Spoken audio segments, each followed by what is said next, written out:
That's why I asked, does anybody hear me? Welcome, everybody, to this week's edition of the Liberty First Foundation Roundtable. To my right, you have Frank Range Report Johnson, famous, infamous feline chef, and co-founder of the Liberty First Foundation. Below him, you have Jan Rains, our alternative voice. And directly under myself is Dog Grimm from Grim Liberty on Rumble. And then you have myself, Michael Marshall, the other co-founder of the Liberty First Foundation. And there's Michael Vess.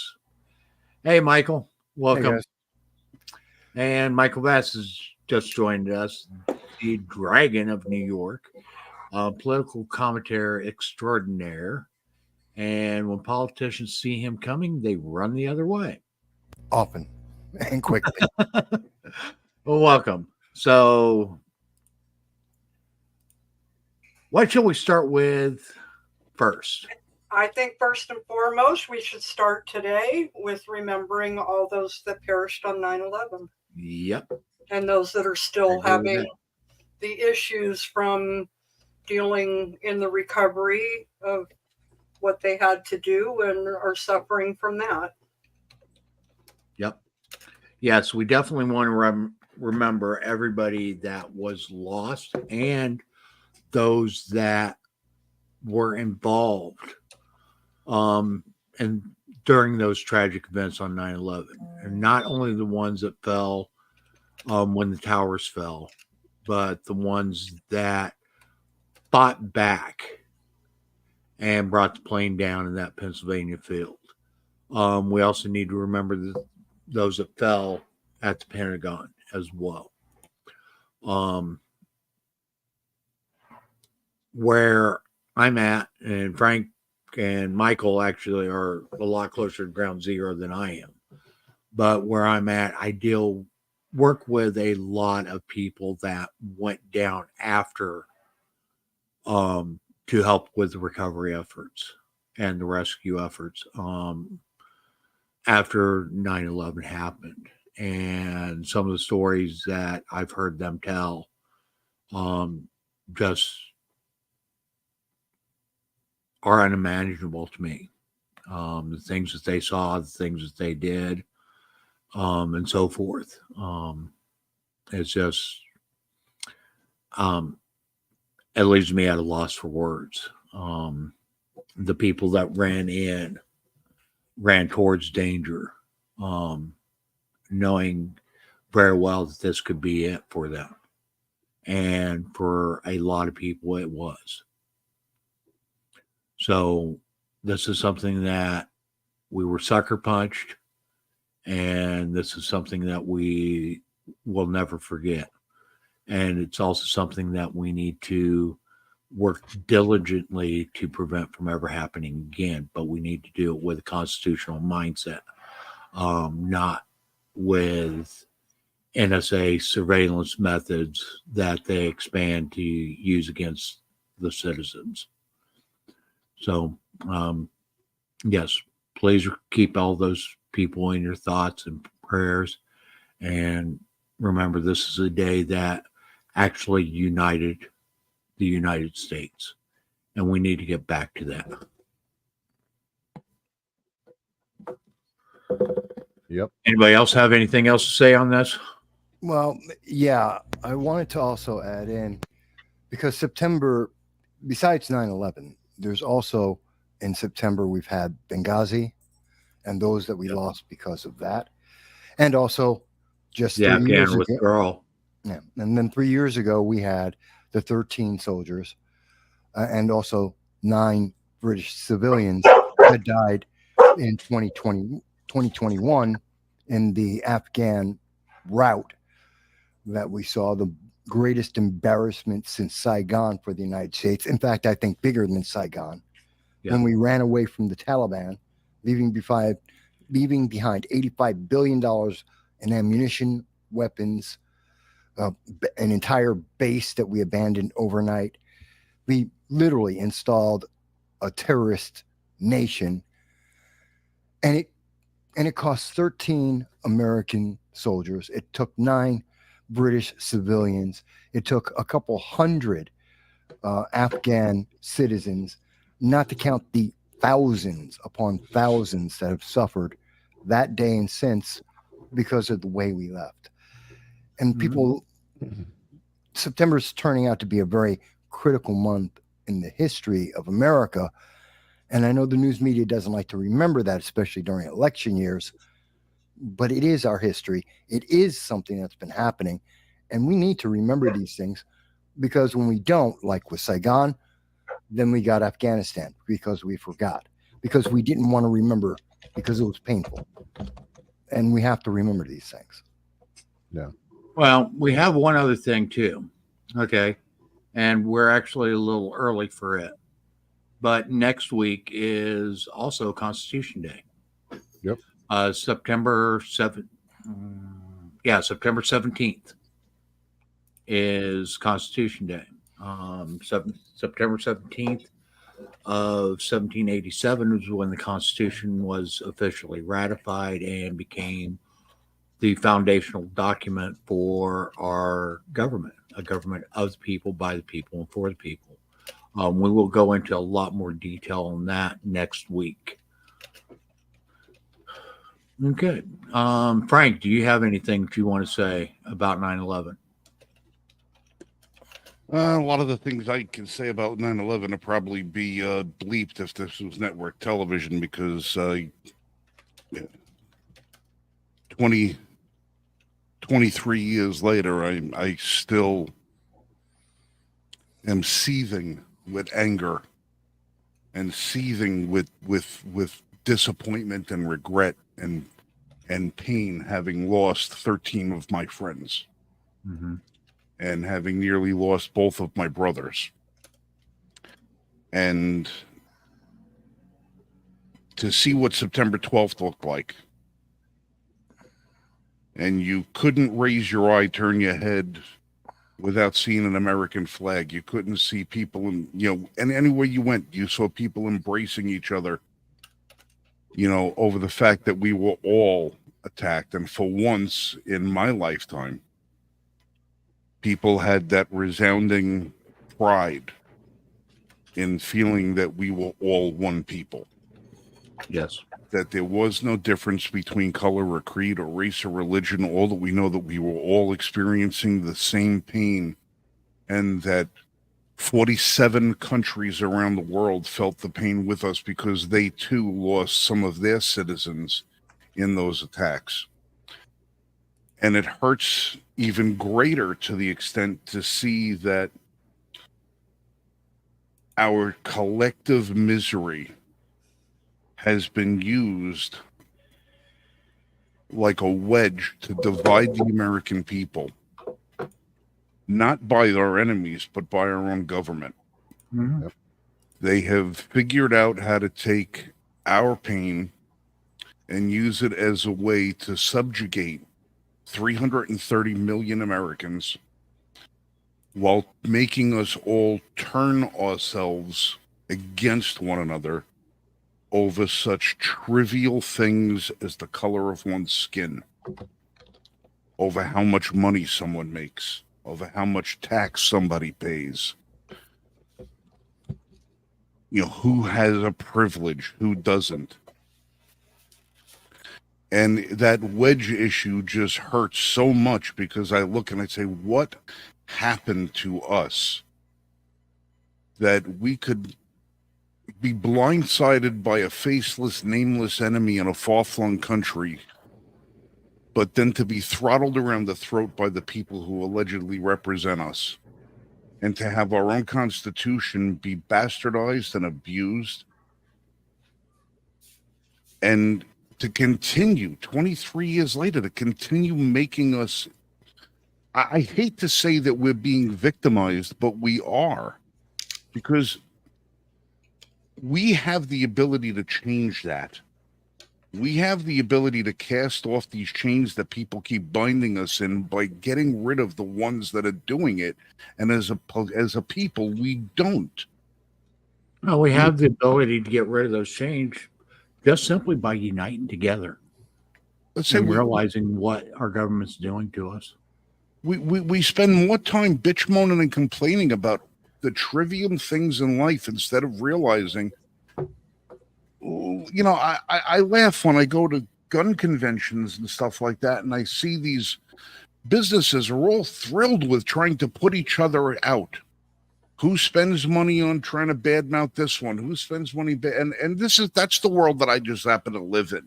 But it goes everywhere. Everybody always tries to hurt the other guy. And I say to myself, don't you realize that there's 635 people in Washington, D.C. that are hurting all of us? Why aren't we doing more to work together as a people to look and see where the true threats come from? And the true threats are coming from within. If we spend time talking to people, that even if we have different political ideologies, we find that there's more things that keep us together than drive us apart.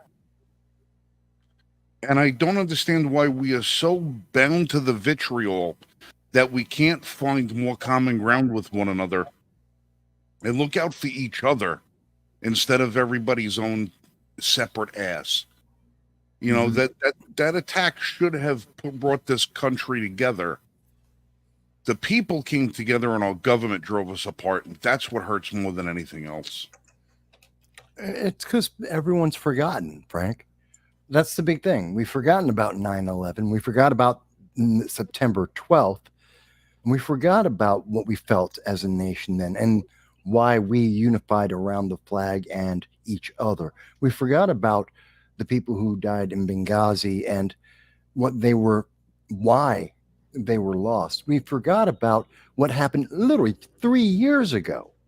3 years ago, 5,000 Americans were abandoned in Afghanistan to the Taliban. We lost our soldiers, and our allies around the world lost their civilians as well as the people of that nation. People forgot. I'm not surprised we forget what happened in 9/11. We can't remember what happened in September 2021. And if we can't remember these things, and we should, they're critical to our nation, they're critical to human beings, then yeah, everything else is possible. It's really sad. I mean, does that make sense?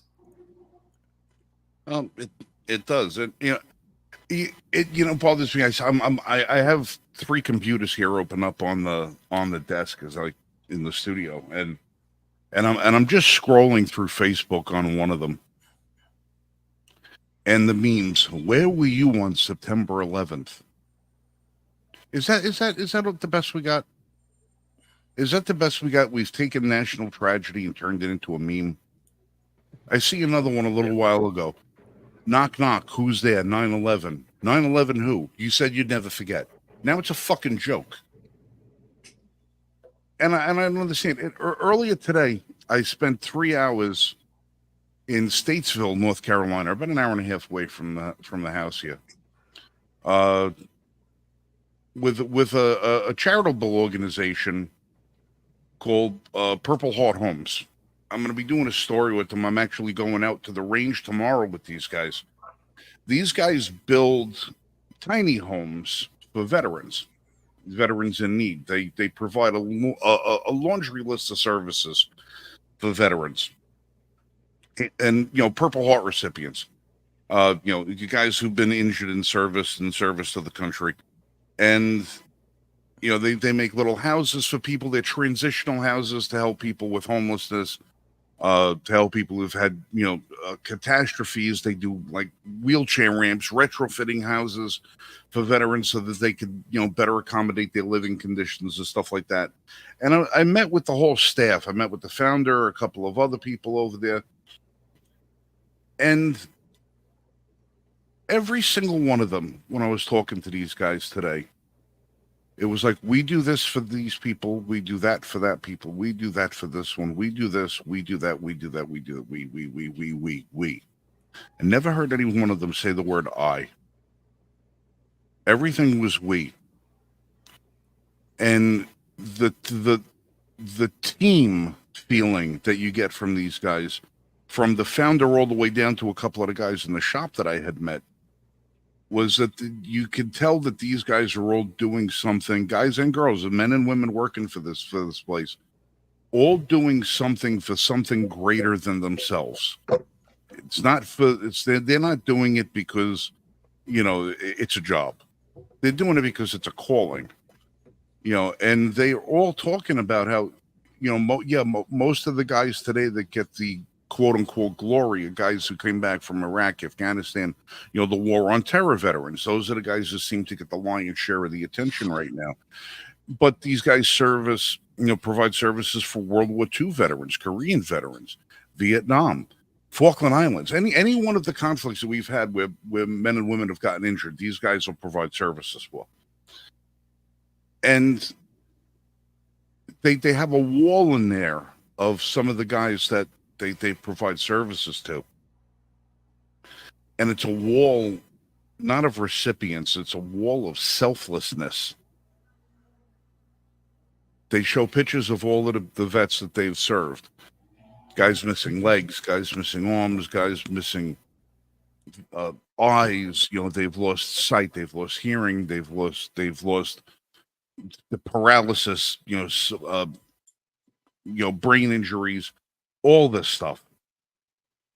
And it's just that spirit that I'm so upset that the American citizens don't have is still there, but it's in these little enclaves of groups that are still out there trying to serve the people that gave so much. So the hope is there. The hope is there that we can get back to that sense. I just don't ever want to see it come from another national tragedy. And I don't like seeing our grief being put on display as fodder for jokes. Not when 3,000 Americans died then, and then how many more since. You would think that as compassionate of a nation that we are, we should also have a little bit of sensitivity when it comes to what these folks have gone through. Yeah, I don't know. That's just me. Maybe I just take everything a little bit too personally.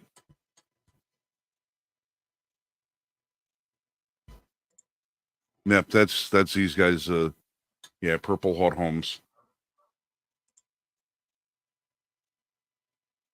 It's a nice organization. Tomorrow I'm actually going. They're having a fundraising event at Hyatt Farms in Polkton, North Carolina, where I happen to go shooting at one of my ranges. We're going trap shooting tomorrow as a fundraising event. There's like 20 teams competing in this thing, and I've been asked to embarrass myself and compete in a sport I've never competed in with a gun I've never used. So, yay me! So I'll be up there doing that tomorrow, making a fool of myself. So, what is it, Jake? I left the door to the office open, so all 3 dogs are in here with me.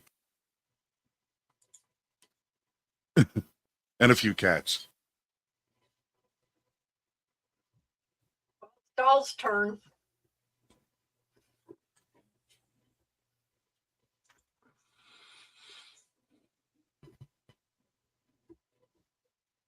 Dal.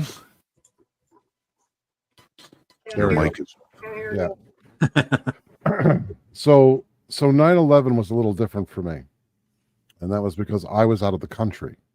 I got to see the reaction of folks in another country, in South Africa, Johannesburg, specifically. And when I found out, it was actually from somebody that didn't like America, and actually declared that we had been attacked and that we had gotten what we deserved, not realizing that I myself was an American. This was a mother of one of my schoolmates while I was in the parking lot, and I was incredulous. I thought, no way, not in a million years, because the way it was being described by this lady was that we had been bombed, and I'm having pictures in my head of like bombers carpet bombing New York City. That's what, without actually seeing any of the footage, because overseas they didn't interrupt the school day. There was no fanfare. People were finding out through like South Africa BBC, SABC1, SABC2, the government channels. So news was just trickling in. There was nothing that stopped our day and made us look until I got home. And then when I got home, I come to the door and I call out to my father and my mother, and I'm like, you will never believe the bullshit that I heard in the parking lot at my school today.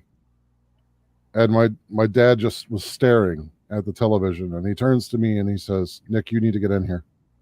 And I'm like, what's going on? And he goes, we were attacked. And I'm like, holy shit, really? I heard about it at school, but I didn't know that we actually did. And then, we're sitting and we're watching, and it was like that for a week. There was nonstop footage, and there was commentary all like on the SABC4 was like their news channel, right?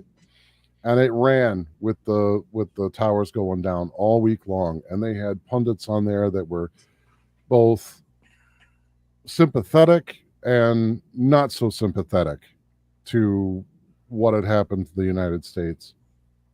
Even people that were in our own community, like they were two ways about it. Some of them were sad at the loss of life, but at the same time, these were people that also had been in Sarajevo or had family in Sarajevo, right? Serbs. And they're like, now you understand how we felt when NATO moved in and started shooting at us.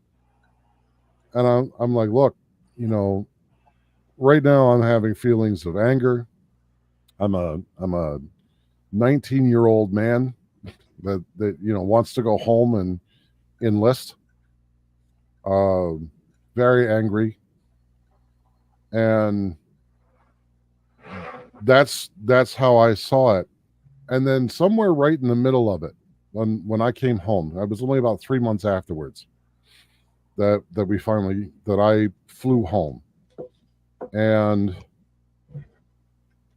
right about then, in the midst of all that sadness and anger and frustration, and I'm watching the reaction of our government, and then they announced the Patriot Act, and I was like, you sons of bitches.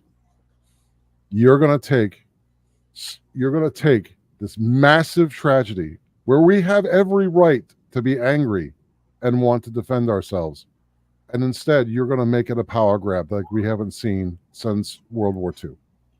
Always. I was livid. It's like, you're going to name this thing the Patriot Act. There's nothing patriotic about it. You're going to curtail our freedoms, and you're going to berate us if we speak out against it because of the tragedy that happened, that somehow we're not going to be patriotic enough for wanting to hold on to our freedoms and our rights just because somebody smacked us in the face. So I feel I feel the tragic loss. I sympathize. I had family that was in Pittsburgh at the time that plane went down. But even then, there was no reason for the government to do what it did. And its response was horrible. I remember the day, and I recognize the solemnity of it. But there are going to be people that follow us that are indoctrinated by the same sons of bitches that put the Patriot Act together, that have no idea the importance of 9/11 and why it unified us. Because at that time, we were still all Americans. So when you see a meme, there's going to be two types. There's going to be the one that mocks you for remembering. Then there's the one that tries to break through the frickin' indoctrination that was created by our government to help us forget the solemnity of 9/11. Because these kids won't know anything about the critical message behind it. The world hates us. Not all of them, but many of them. The world hates us. They're envious. Yes. And that often leads to a lot of misunderstandings with us, because we don't know why they hate us. This is why they hate us, because the government that we have control over, or should, can just walk all over its people by turning a couple of cute phrases and saying, "Oh, you're not a patriot if you don't let us rule you."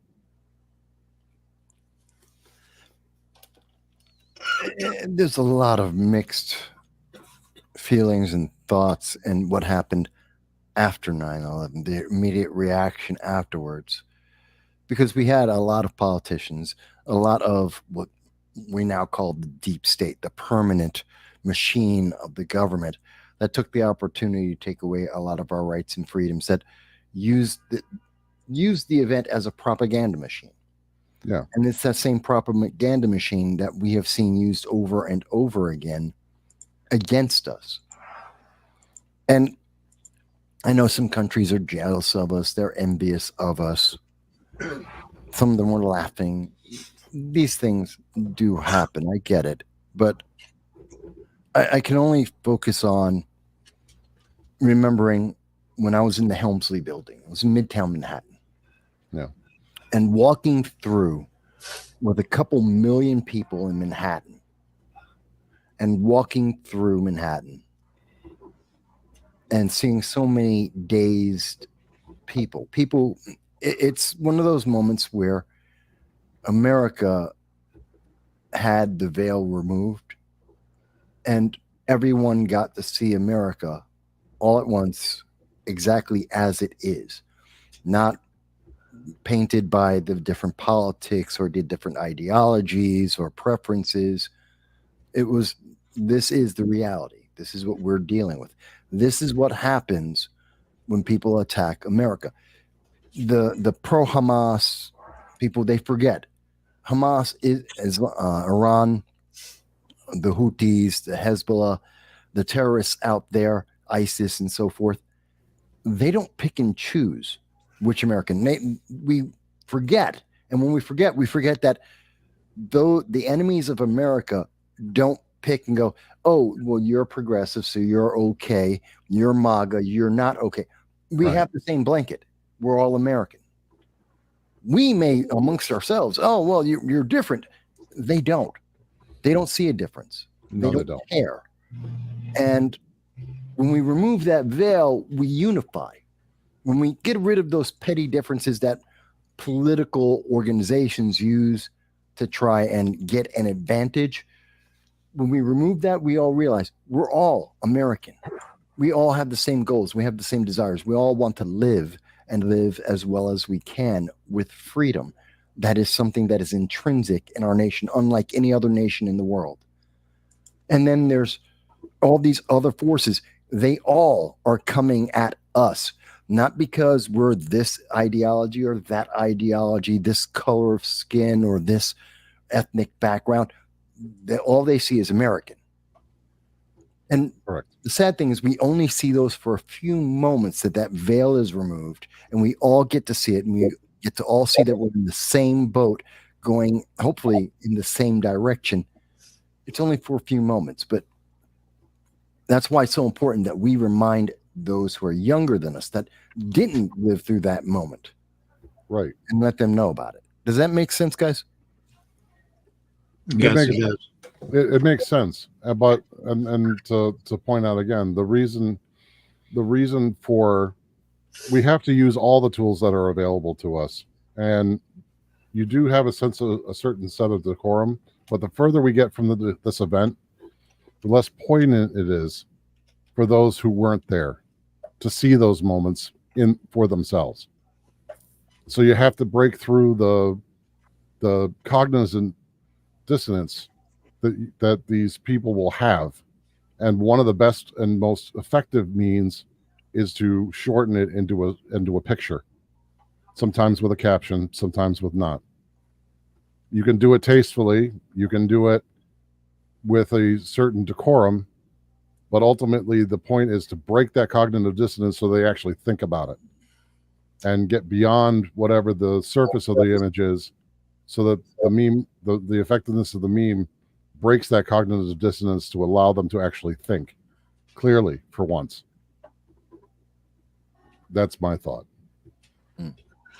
Well, and the last thing I'd like to say, and I think it would be a good segment into the debate, is because it was brought up again last night. I am so sick and tired of the Democrats saying that January 6th is equal to September 11. Yeah. 11. It is not the same. There is no Not even close. comparison to what happened on January 6th to 9/11, Pearl Harbor, any of it. Yeah. It's, well, they have to, again, that's that veil, that political faction. They must use this and the emotion, and they're big on emotion. That's their whole thing, is emotion. And they need to use that to fuel momentum for themselves, because their ideology cannot stand on its own. Their ideas, their record does not stand up to scrutiny. So they have to use that veil of emotion, other emotions, to try and propel what they want. You have to hate half of America because of January 6th. You have to equate January 6th with what happened on 9/11, that the people who are MAGA are the same thing as Al Qaeda. You have to think that way. Otherwise, they lose power. And that's exactly the reason why they make that equivalence, because there is no other way that matches up. There isn't. It's only if you have a goal of manipulation, using that emotion to degrade your enemy, your opponent, for your political advantage. And we need to call that out for what it is. Now, I know some people watching may say, well, January 6th, it was a bad day. Yes, it was a bad day. It wasn't a horrific attack against America. Oh, but they were trying to take over America. 300,000 people could have taken over. They were there. If they wanted to take over America, it would have happened. We've seen around the world where governments have been toppled recently. We're not talking ancient history. We're talking about just last year, where we've seen countries topple because 1,000 people decided that they wanted to revolt. We had 300,000 people on those grounds. If they wanted, if there was a plan, if they actually wanted to topple the government, they would have. But the people that were there actually were more conservative for the most part, and they wanted to protect the Constitution and the amendment and our government. They wanted to clean and purge it of the corruption. They weren't trying to take down the government. They were trying to rebuild the foundations. Now, did everyone do it the right way? Maybe not. And do you have to agree with the way they did it? Maybe not. But that no way, not in terms of emotion, not in terms of action, not in terms of consequences, can we ever make that false equivalence, because it doesn't have a connection. And we have to recognize that when people do make that connection, it's either because of two things. One, they're ignorant of how they are being used, or they're using people for a political advantage. That's the only two ways that you connect 9/11 and January 6th, in my opinion. And I really think it was insulting and horrific of ABC News not to take the time, knowing they were doing the debate on September 10th, to not mention September 11th. To take a moment to pause, knowing full well that they on purpose had the debate the day before, and they had nothing to say about that, nor did they pose a question about that to the candidates. It's other than January 6th, which has no connection. It's insane. It's insane to me. It's evil. The manipulation is evil. Well, And the question that got me too was looking at Trump and saying, what would you have done different on the 6th? What are you ashamed of? Presuming that he was guilty, Why that should he he did be something wrong. ashamed of anything? Because it's the same thing as saying, do you always wear a wife beater when you beat your wife? It's that same logic. It's you're inserting the insult. You're assuming the crime and the negativity in the question itself. So there is no answer to that doesn't damn the person that the question was asked to. You're basically slapping him in the face. That's why they asked the question, because it presupposes that he did something wrong that day. You obviously, by answering it, the answer is, well, you made a mistake. You did something And no wrong. matter how he answers that, Yeah, it's funny looks that like you he's put guilty. that up. It's funny that you put that up because last night she said she was at the Capitol when we all know exactly. That's why I put this up.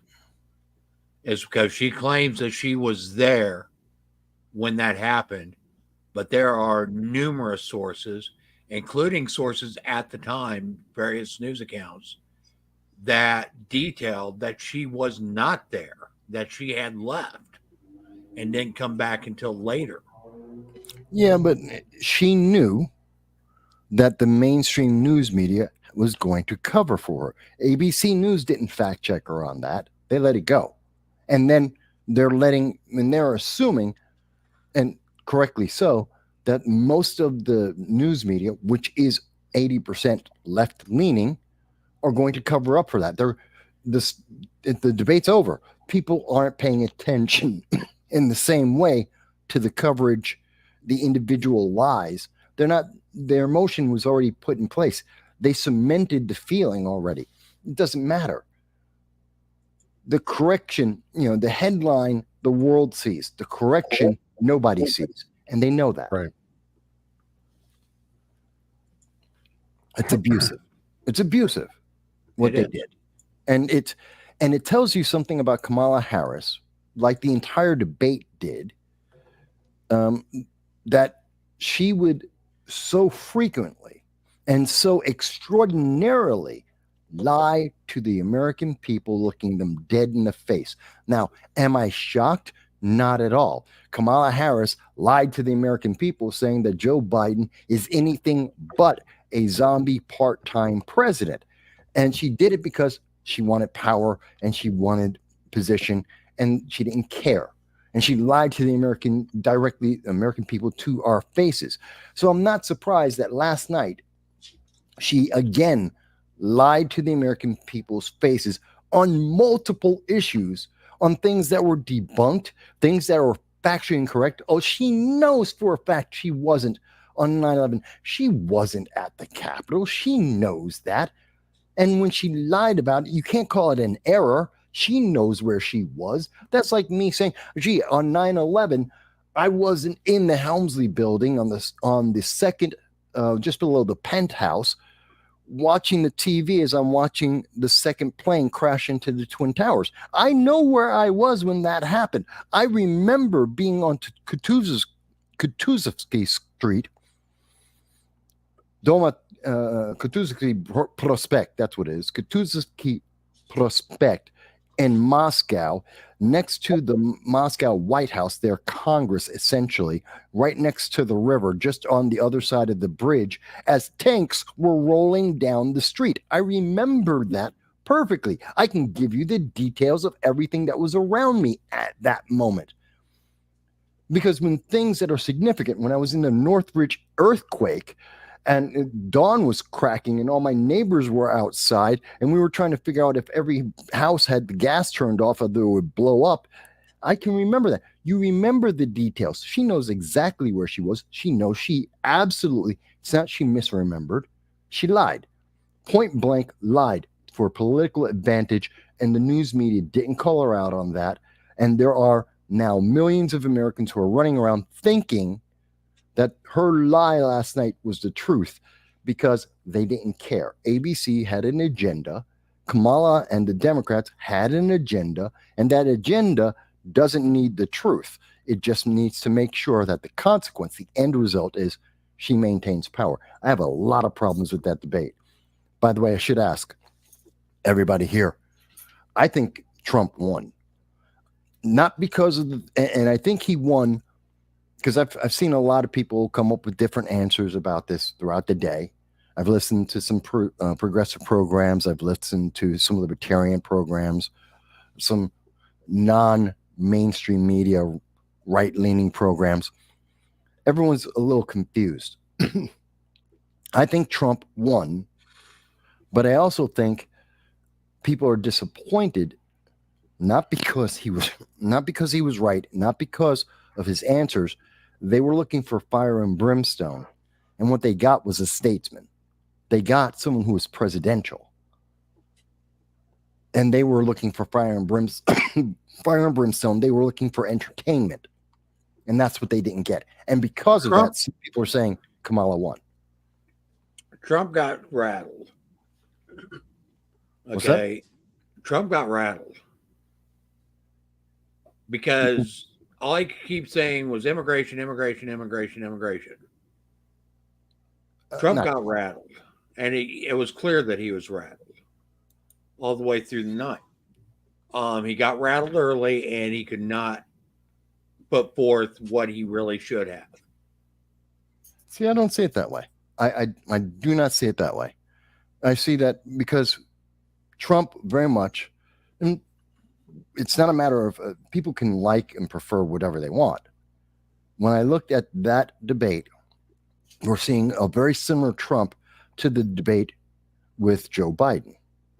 We had a more reserved President Trump. We had someone who was less bombastic, someone who is more factual, more detail oriented. Yeah, he was going back and forth with her, not as much as we come to expect out of him. And again, I think that's the difference of the expectations. We had expectations for a bombastic Donald Trump, and we had expectations for a Kamala Harris who was a bumbling idiot speaking in circles. Her expectations were the bar was buried 6 feet under the ground, and all she had to do was show up and not be Joe Biden, and she got a pass. She won. Could Trump have had more precise hits? Yes, but I don't think he was even trying for that. That wasn't his goal. He wasn't trying to be bombastic. He wasn't trying to hit her. He was trying to do what we've seen in the majority of most presidential debates. He was trying to deal with the issues more than anything else. A little bit about him. And yeah, he was under attack 3-1, but he was dealing with the issues, and he was the only one dealing with the issues in that debate. It wasn't ABC. It wasn't Kamala Harris. He was the only one who was actually talking about the issues and any kind of solution whatsoever. Or do you guys think I'm completely wrong? Not completely. Go ahead, Jen. I think there were a couple of times where you could see his frustration. That she did get under his skin a little bit. He could have answered a few of the rebuttals a little bit differently, I think. You could see it in his face somewhat too. Well, isn't that true of like every debate except the explosive ones? The average debate, yeah, someone gets under your skin for a little while, could have some better answers than other ones. If this wasn't Donald Trump, this would have been considered a normal debate. It would have been, and in under those terms of again, this is my opinion, but comparing it to every other debate, other than the few exceptional ones like Reagan versus Mondale as an example, and Carter, except for those few exceptions, you're talking about this was just a regular average debate, nothing bombastic. Again, I think we had expectations for a certain style of Trump, and he was presenting us a very different man, someone who has the experience and the statesmanship. I think that's, I mean, he could have been better. Yes, absolutely. I think what ended up happening is he, from what I could see, and there were missed opportunities. There were opportunities there where he, instead of doing the rhetorical equivalent of swinging a wide haymaker, he could have gone in for surgical jabs, and he missed those opportunities, partially because he was flustered because of the personal attacks on the normal avenues. Like, all he had to do, if they popped up with the questions about, well, what are you going to do, Donald Trump, for this particular issue? And then they go and they pass it to Harris, and then he gets to rebut. He'll be like, you know what? If that was such a great idea, why haven't you done it yet? He only referred to her being tied to this administration maybe 3 times through the whole debate. The biggest one, the best part of that, it was at the very end in his closing statement. But any other time, he seemed like he would take the bait, and then he would swing wide with a haymaker, hoping to bring everything back to the issues, because he was harping on the issues, which is good. He should. But at the same time, there were certain points where he could parry and jab, and he didn't. And he should have. And if he had prepped, like they said he did with Tulsi and Vivek and Vance and others that know how to parry and jab, it didn't show last night. Yeah, but isn't that... and again, I think it's perception, because we're talking about this. We're political junkies. We look at politics, and I know myself. I'm very biased because I look at politicians and debates and all this entirely different than 99% of the rest of the population. Because this is what I do for 2 decades. I don't listen to a debate for the emotion, which is what a lot of people use debates for. Because I don't care. I've heard too many of their stories and their comments and all that. I'm listening for the details, the lies, the misstatements, the gaps of logic in what they're saying. So I understand. I'm a bias to this, but I am seeing people. What I tend to see is, and maybe it's me, but we have, as a nation, we have become so... our expectation of our debates is more about the entertainment value than the content of what it is. A debate isn't there to make us feel good. It's for us to understand what's coming. What's the plan? If a plan exists at all. And to evaluate these people. That's what it has nothing to... yeah, haymakers are great if it happens. Yes, I want to see someone who can counter punch, because that's tells me how they're going to deal with international politics. But that's not the big deal. That's the bonus. I mean, that's the way I see debates. Maybe it's the way I walked into it. That is, maybe it's my bias is too big, and my expectation of what a presidential debate should be is just that far removed because I deal with politics too much. It's possible. But, I know C-SPAN, they have a poll that they had out right after the debate. It just ended recently. It had over 300,000 votes. I just had it on the screen there. 73% say Trump won, even without the haymakers, even with some of the errors, because I think everyone understands Kamala is not presidential. Well, I think you mistake that. I didn't want to see the haymakers. He used the haymakers. I didn't want him to use the haymakers. Okay. I wanted him to parry and jab, because when he would respond to things like, what was the one topic they were when she was going after, I think it was when she was going after the weaponization of the DOJ. That was right at that segment, right, where they're talking about it. There are things that he could have done where he could bring to light her vaunted prosecution. Prosecutorial. Thank you. The prosecutorial prowess that she was vaunting herself on, and be like, well, you know, you did a really good job with, you know, doing cheap labor for California, didn't you? You know, I didn't want him to waste the energy in like trying to slap her around. I wanted him to just get in, be quick, and then move on to another issue.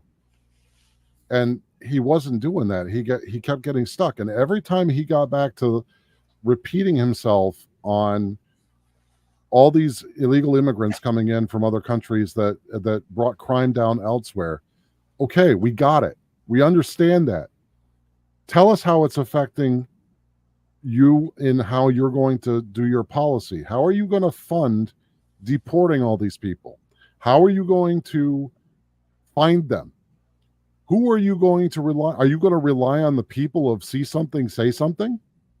Is that your plan? No one gave us a plan last night. No one. No. And that's what we needed to see. Because when Trump would have given a plan instead of when Kamala said he has no plan for you, neither does she. Neither does she. But the people are going to remember that she said he has no plan, and he did present one during the debate. Now, at the same time, there are certain things that you can't just come out and say. Like, for example, how would you stop the Ukraine war in 24 hours? Well, there's a number of things that we can do. Okay, well, be specific. Well, how do you want me to be specific? I'm not in office right now. I don't have all the information. Well, that's what he said. And he said, I'm not president right now. I can't do that. Yeah, I get that. Wait a minute, Mike, you were going to say something. Hang on. No, Trump should have stuck with the issues and his plans and detailed that. Okay. Many times when he was asked direct questions, he would literally avoid those questions. Now, as far as his national abortion ban, he was correct in avoiding that because that will never see the desk of the president. And he could have said that. He did say it. He did say that. Okay. And he was correct and rightfully so. Well, I mean, but following that he should have never have had to answer. Right. But he could have followed that up with, why are you planning on bringing it back from the states to the federal government again? Oh, I wanted to touch on this one too. Well, did anybody catch last night when she said the government should not tell a woman what to do with her body? Therefore, we need to take Roe versus Wade away from the states and bring it back to the federal government. Yeah. Yes. I caught that. And I caught not only the fact that she's in fact saying, no, the federal government's going to have control over women. It also flies in the face of her own words about the jab and the Biden-Harris administration's words about the jab. Was like, oh, you're a pregnant woman? Fantastic. You got to get the jab. You're a woman? You have to get the jab. What if you don't want it? It doesn't matter because the government said so. But it's my body. Doesn't matter. Oh, by the way, your state had the right you had a vote. You could choose both to be in a state with this or that rule about abortion. You could vote or elect people to change those rules about abortion. And you know what? Kamala doesn't like that. So the federal government's going to make the decision for you, regardless of what you think. Because again, government is above the people. You're right, Jan. Well, while saying the government shouldn't be telling you what to do. Yeah. Right. And that goes for the Second Amendment too. When they were talking about her she's like, well, I never said we would take your guns. I'm a gun owner too. Yes, and actually, it's right on her website. Right. It's and called red flag laws. But here's the thing is she says that, but then if you're truly about bodily autonomy, who do you say is most affected by crime? Women and children, right? Well, if women and children are most affected by crime, isn't it part of your bodily autonomy to be able to defend yourself? But what are you pushing? Gun control. But you're not pushing for gun control just for women and children to defend themselves, are you? No, you're talking about a broad disarmament program for every citizen in the United States, your bodily autonomy be damned. That's what she's talking about. Yes, So and she's she also can't be. talking. She can't be for bodily autonomy because she wouldn't allow you to defend yourself. Choose no against a mandated vaccine. She's No, not for bodily autonomy. She can't be. isn't, but that's, and Jan pointed out, if you listen to her actual sentence, it is, she's using the illusion of independence, bodily independence, the emotion of Right. that illusion to propel her denying that actual fact. And same thing when it comes to the Second Amendment. Right She's here. denying As it. I know. president, she won't stop fighting so that Americans have the freedom to live safe from gun violence in our schools, communities, and places of worship. She'll ban assault weapons and high-capacity magazines, require universal background checks, support red flag laws that keep the guns out of hands of dangerous people. She'll also continue investing in funding law enforcement, including hiring and training officers and people to support them and build upon proven gun violence prevention programs that have reduced violent crime throughout the country. Okay. You know what's interesting? Now, this is on Kamala's website. She put it up there 2 days ago. Just before the debate, she finally came out and printed this out. And almost everything she said, word for word, on her website as her policies, quote unquote, is what she said last night in the debate. Almost word for word, everything that's there. That response about gun control is 285 words. There are 67 words that are actually substantive. The first two paragraphs have nothing to do with gun control, have nothing to do with anything about answering how to make it safer.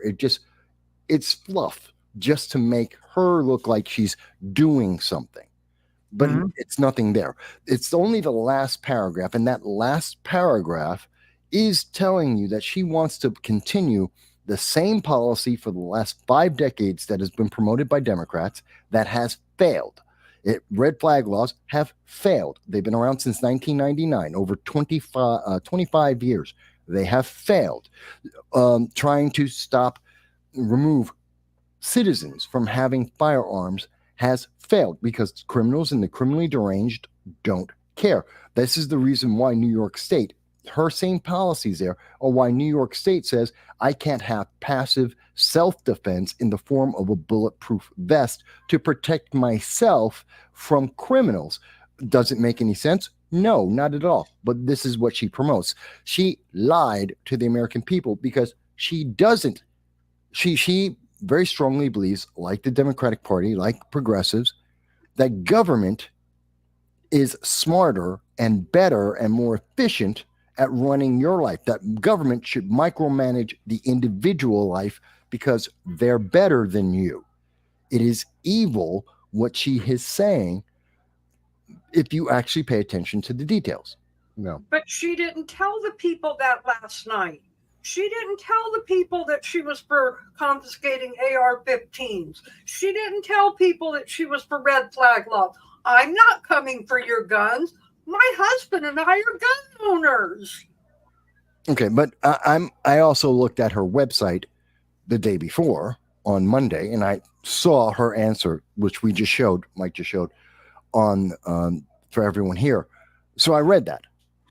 So, and maybe the majority of people weren't following for the last 45 days her website, waiting for the day she would actually give someone a reason to give her money and to give her But somebody like me isn't going to follow her website. I have no reason to look at that woman's website. None. Fair She enough. should have told the people last night. That's what I'm saying. She didn't say that last night. All she said was, I am a gun owner. I'm not coming for your guns. Which is laughable. She lied. She did lie. Oh yeah, she absolutely lied. I don't think obviously I don't think the debate changed people's opinions about any of the candidates last night. No, and I would agree with you on that. I don't think that people are still in where they're at. Like, it didn't hurt him, but it didn't help him. Didn't change anything. Yeah. No, and I think for her though, it helped a little because she performed better than expected. Everyone expected her to be cackling and throwing out the word salad. She didn't. Well, So she probably got a bit of a boost, but it's only going to last a couple of days until she goes off script and does something else that's going to be so cringeworthy that people are just going to wince. I think that yesterday, again, the expectation was her victory condition was don't be Joe Biden. As long as she wasn't Joe Biden, she won for Democrats because that's all they cared about. Because they want a better chance than Joe Biden up against Donald Trump. That's what they wanted. She had to remind Trump she wasn't Biden. I guess that counts, right? Yeah, because she's literally trying to take everything Biden did and everything that was in Biden's hands, and suddenly she now has absorbed it through osmosis, and it's suddenly her thing, which is also insulting to Biden as well as to other Democrats. But that's another thing. So I don't see that she gets a boost out of this because all she proved was she's more coherent than someone with dementia. That's not an accomplishment. She gains, I think she is not going to gain anything out of this. I don't think this is, of course, every left-leaning media said this is the greatest thing ever. It proves she's fantastic and wonderful and brilliant because they were going to say that no matter what. I don't care how the results came out. She could have been Joe Biden 2.0 all over again, and they were still going to come out and say that she was won. a genius, no matter what. My roommate came upstairs last night, and we watched the debate together, and I told her, I said, hang out for a minute. I said, because they're going to go back to the commentary. I said, and I'll bet you anything they're going to talk about how wonderful Kamala was, how she won the debate. And sure enough, within the first 3 minutes, how great she was, how poised she was, and how angry Trump was. Trump was just so angry last night. You could just see it. That's why she was jumping out of her seat with the big hand movements and with the eyeballs and the frown. Oh, yeah. Interrupting. That show was more, that was her strategy. Honestly, was her facial expressions, her extreme exaggerations, and so forth. That was her biggest strategy of the debate last night. Well, that's what she was getting acting training. Just a question: did you guys see anything today about? I've seen a couple of different postings about her earrings and how people were posting that they had a post next to it. I would take that with a grain of salt. I don't believe, just to let people know. So there is a rumor that has been circulating. The earrings that she wears are very similar to I believe it's called a Nova H1 earring. What do you call it? Earbud, essentially, a wireless ear device, speaker. And so some people note that it's very similar in design as that Nova H1 earbud device. So they're saying, well, they just modified it and she was getting some details as she was speaking. While I don't put it past the Democrats to do that, because we've seen Donna Brazile gave Hillary Clinton debate questions. They manipulated the primaries against Bernie Sanders. We look at the way that ABC News is how the moderators were attacking and live checking on Trump, but had nothing to say, no follow-ups against Kamala Harris. So I don't doubt that they would do that they're capable of it. I don't think that's what happened. I think she was just so well programmed, both in terms of the acting classes that she had to prepare for this debate, in terms of memorizing her website and every answer on there for all of those issues. And I think I would not be surprised if ABC didn't leak the topics at the very least, if not the questions themselves, to Kamala Harris ahead of time so she could be prepared for exactly every question that was there. So she didn't have to think about it. She just had to remember and spit out the answer, which is essentially what she did.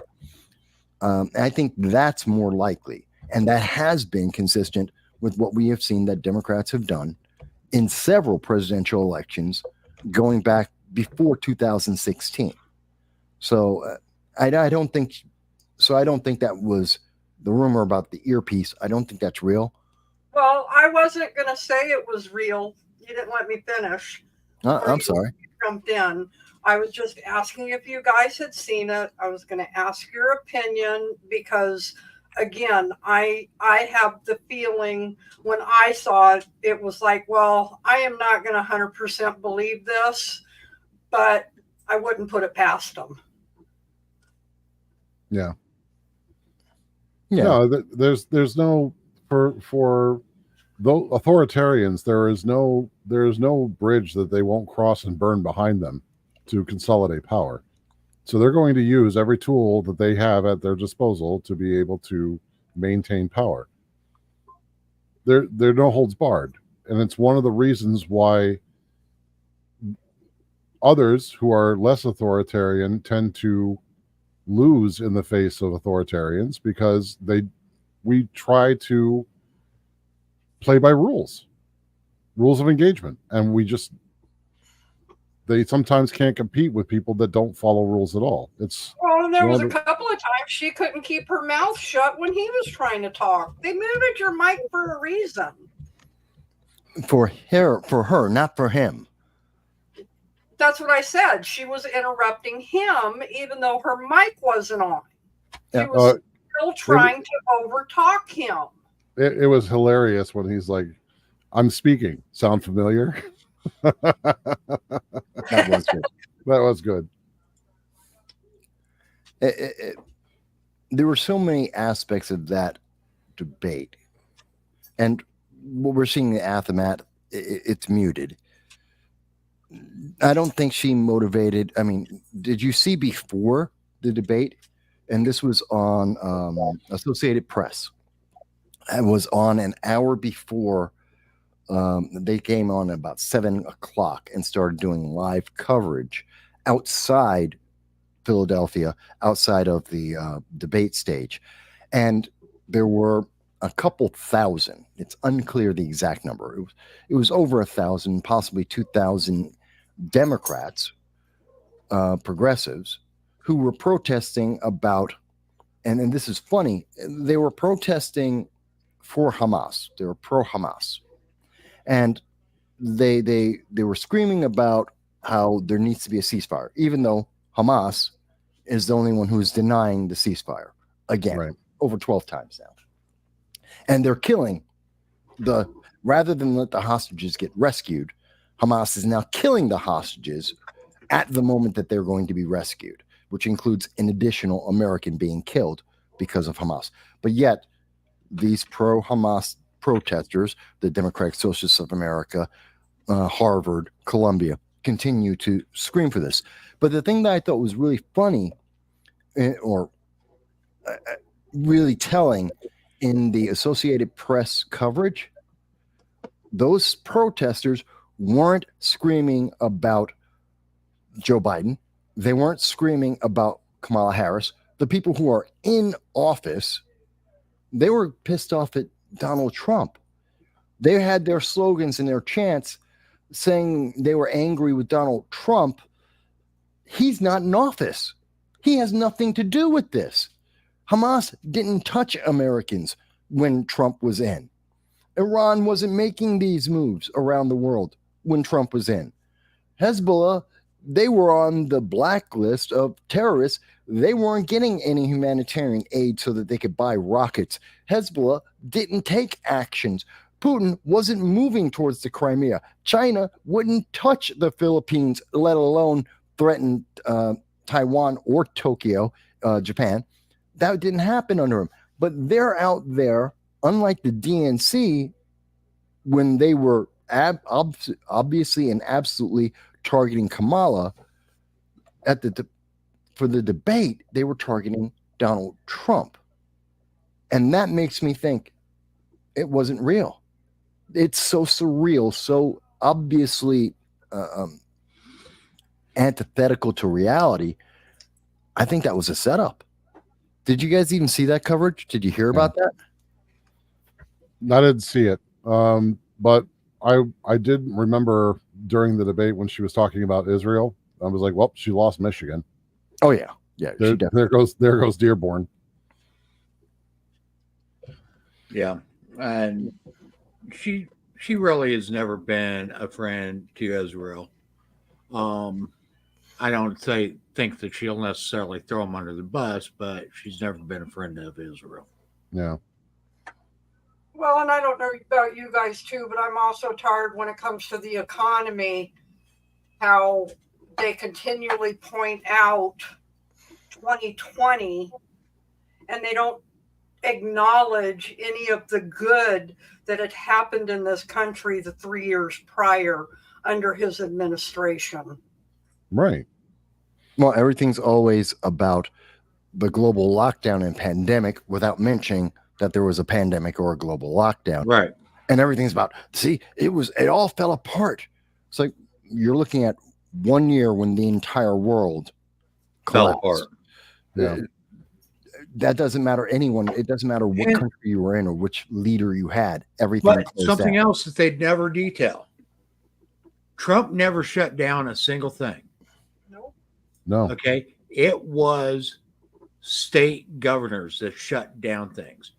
The only state that actually didn't shut things down actually had a great economy during this whole thing. That was South Dakota. Yeah. True. Now they'll try and say that it was federal agencies that recommended the shutdowns, and so the governors followed the lead of the feds and the recommendations, and that somehow that puts Trump at the head of those recommendations. And actually, it was Fauci. It wasn't even Trump. No. Well, and it was only supposed to be a 14-day shutdown that turned into over a year and a half. Yeah, people seem to forget that it was Trump who was trying to negotiate with these people screaming for lockdowns and trying to remove their objections to reopening the country. That's why warp speed happened. He deregulated the creation of a vaccine because that was one of their strongest objections. We can't open the country unless we have a vaccine. And look, now Operation Warp Speed is successful. It created a vaccine. Whether it works or not, that's up to you. You make the choice of whether you want to take it or not to feel safe. And, now we can open the country, right? And the Democrats are like, no, we can't open the country. We need to continue the federal guidelines of keeping everything closed. Well, you just said that your biggest objection was that there was no way to achieve herd immunity without a vaccine. Now we have one. So what's your objection now? Their objections were whatever put them in power. Remember, it was Kamala Harris herself in November of 2020 said, "Oh, I don't trust any vaccine that comes out of the Trump administration." In January, that changed to, "Well, the vaccine's fantastic. Everyone needs it," because January 2021. It was now the Biden-Harris administration, and they're like, everyone has to get it. It's mandated. But it's the same exact medication from November to 3 months later. It's the same medication. Nothing has changed. The only thing that changed is the politics. Now it went from being their opponent's idea to being their idea. And they have to own, not only did they support this, they mandated it, and they misrepresented it. Talk about misinformation, which she's very much in favor of.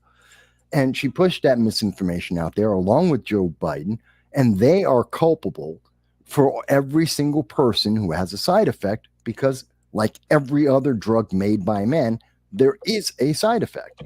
Right. But they don't want to deal with that. Instead, they want to bring back, and it really terrifies me that she is now pushing to bring back the Misinformation or Disinformation Governance Board, the Ministry of Truth that got shut down once already. She wants to bring it back in full force to silence her opposition. We really should be that's one of the biggest things we should be talking about, quite honestly, I think. Yeah. I mean, and that's just another example of authoritarians overreaching with power. Jan, you said you had something that you wanted to talk about? Yeah, I got this one for Mr. Frank tonight because I saw it. Sent it to you guys on that list I had put together. So I don't know if you actually had a chance to look into it, Frank. The ATF came out and said that 3D printers are turning regular guns into machine guns. Mm-hmm, mm-hmm. Wait, say again, please. Say again. I didn't hear you.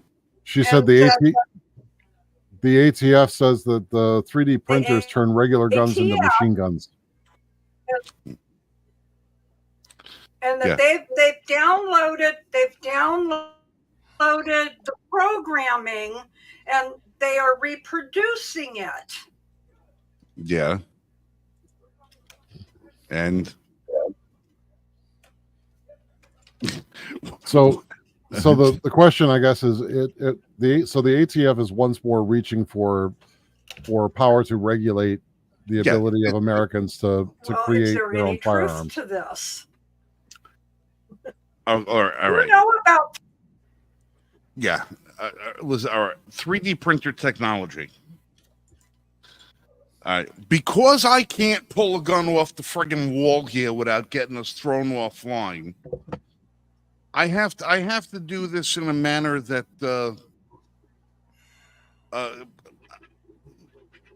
can I use a toy gun? What do you think the algorithm will not recognize that and it'll drop us? I want to back up just a second because I just did some math. You got a super soaker? I'll be Michael. You talk. I'm just going to shut my camera for a minute. Okay, I want to back up just a little bit. Okay, because Trump still believes that the 2020 election was stolen. And honestly, I believe there are a lot of things that indicate that there was some major issues with the 2020 election. One of those things, I just did the math. Okay, and one of the reasons why I did the math was because of Harris's statement last night in the debate, where she claims that 81 million Americans fired Donald Trump. Yeah, she said that. Okay. So, Michael, you're a big follower of politics and so forth. What was the vote participation in the 2020 election? Wasn't it about 62%? I believe it was 62%, over 157 million people voted. So in terms of, well, here's the thing they play with. Are we talking about percentage of population or percentage of voters? Two different numbers. Now, okay. If I told you that based on the numbers of registered voters versus the number of votes cast, that there was a 92% participation rate of voting, would you believe that? No, because we've never had 90%. Well, that's what it works out to. You'd have to go back to before the 1800s in America. That is literally what it works out to. Yeah. Okay. I believe the highest we've ever had, the presidential election, was 83%, and that was back in the 1780s. We've never had 90% of the registered population voting in an election. Okay. In America. So Biden won. Biden supposedly had 51.3% of the vote with 81,283,098 votes. Okay. Trump had 74,222,958 votes. You add those numbers together and you get 155,506,000 56 votes. In 2022, there's 168.31 million registered voters. If you take those numbers and use percentage on it, it works out to 92.39% of all registered voters voted in the election. Yeah, well, as was discussed last night, when they were trying to address this and they were trying to get Trump to admit that, oh, well, you've reversed your position. The thing is, the simple answer is do a state audit. Every state should have done an audit. And that would have returned the American people's confidence, which is shaken, into our elections. It would have reconfirmed that our elections are in fact secure. But we heard Democrats state by state say, no, absolutely not. They have absolutely fought against and refused to do audits, which should tell you something about the confidence they have in the numbers that were there. And it doesn't surprise me. 90%? No, 90% is unrealistic. Oh, hey, Democrat Mike's back, just to let everyone know. Yeah, I mean, there's no way. There absolutely is no way I can believe that 92. Okay, people may be registered, but I guarantee 92% of the registered people registered to vote did not vote. Yeah. There's no way. No way, unless, a portion of that 92% were people that, had ballot harvested ballots. And they were turned in. I mean, that's the only way you get to 92% is that somebody went and picked up ballots and dropped them off. Yeah, okay. There's no way that 92% of people actually showed up on this. During that election, we had a major pandemic crisis going on in the United States. Right. Which would have been even more discouraging for people to vote. Even with mail-in voting and everything else, there is no way in hell that 92% of registered voters voted in the 2020 election. Yeah, not with the trends and turnout that we've seen in the last few decades. It's going to be hard enough to break 60% in this election, knowing what's all on the line, no matter how you view it. See, what I find interesting about that is we know it has been revealed, the Biden administration has just released information that an illegal alien was caught. She was from Guatemala. A Guatemalan woman was voting illegally in 2020, 2022, 2016, 2020, and 2022. Now, they're saying that this is unusual, but remember, they said it didn't exist at all, that illegal aliens don't vote in our elections at all, ever, in any state. And yet now this is coming from the Biden administration that, in fact, it has happened. And I would pose the question, if it only happens 1% of the time, and 8 million illegal aliens have entered our nation, that's 800,000 votes that are illegally cast. That's enough to change an election. That changes the vote in several states. If it's only 0.5%, no, matter of fact, if it's only 0.25% of the illegal aliens that have come into America under the Biden-Harris administration, that's 200,000 votes. That changes several states' results. That changes the election. I said 0.25% of the illegal aliens that came in. If they do exactly what we now have proof that the federal government is telling us has happened, that they happen to luck into. So they haven't done an investigation. They refuse to do audits to confirm the voter bases. We know there are irregularities that have happened. We know that election law is questionable. The math doesn't seem to make sense. And if there's only 0.25%, that is enough to change the election. I wonder why people have less confidence in elections today. It's just something to point out. Yeah.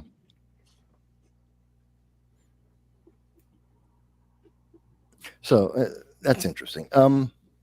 Frank, did you get your demonstration? Did you get your visual no. aid? No, I was just for what I have to show, I would get us pulled off the air in no time. Listen, 3D printing technology has been around a long time. Can you print a gun with a printer? Absolutely. I've done it more than once. I got one right up here. I'm totally totally legally allowed to do that, according to the U.S. Constitution. Right. Believe it or not, it's legal. Can't stop me. I have milled guns from blocks of aluminum. Have them on my YouTube channel. It's legal. I'm allowed to do it. As a U.S. citizen, I'm allowed to do it. I don't have to serialize it. I don't have to register it. I don't have to do a damn thing with it. The only thing I'm not allowed to do with it is sell it or transfer it or give it away to somebody. It's my personal use. I'm totally allowed to do it.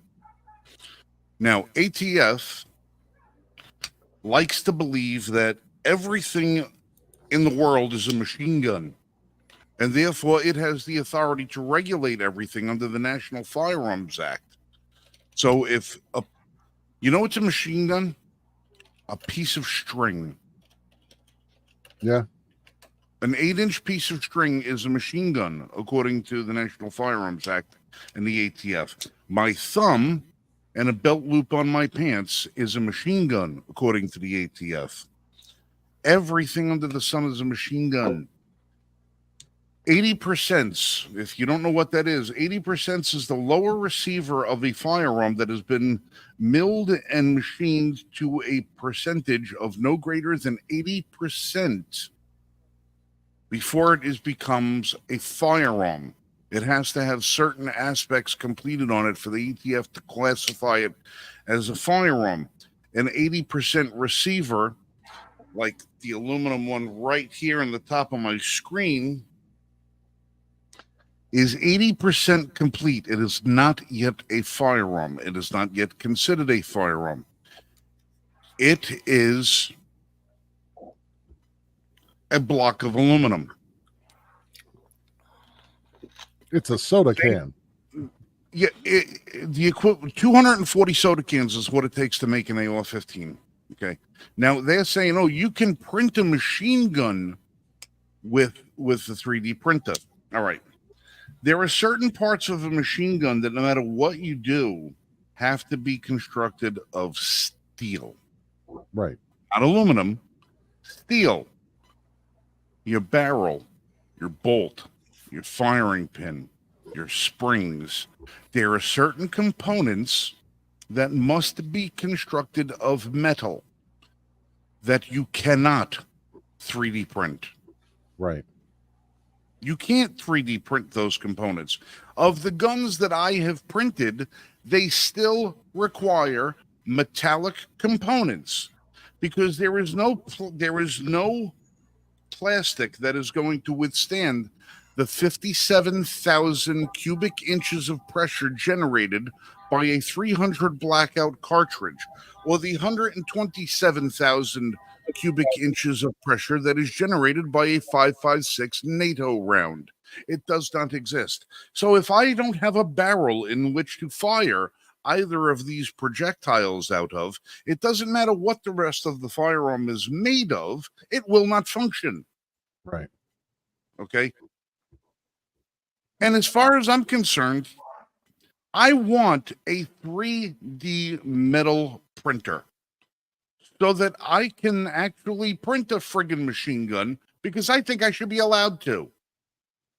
because all firearms laws are an infringement. Correct. Now, as far as what happens if your ghost gun gets stolen? The same thing that happens if one of my other guns gets stolen. It gets used. Somebody uses it. What difference does it make? Does the serial number on a firearm have any effect on the projectile coming out of it? No. None whatsoever. It doesn't make a difference. Somebody who breaks into a home loaded with guns is not going to sit there and go, which one of these doesn't have a serial number on it? They don't give a shit. They steal what they steal. What happens when somebody steals a car that doesn't have license plates on it? Or they take the VIN number out of it? Same thing. Same damn thing. Yep. There was a time in America when firearms didn't have serial numbers on them. Mm-hmm. Yeah. Serial numbers were put on firearms by the manufacturer as a matter of them keeping record of the firearms they sold, so that there was a little something called interchangeable parts. There was something about the assembly line, modern machinery. They would mark the parts so that they would know what parts and what guns they came from and what guns they could be used in. Then they would serialize the gun itself, so they would have a record of what guns they sold. It was an accounting measure. It was a warranty measure. It had nothing to do with the registrations of the firearms.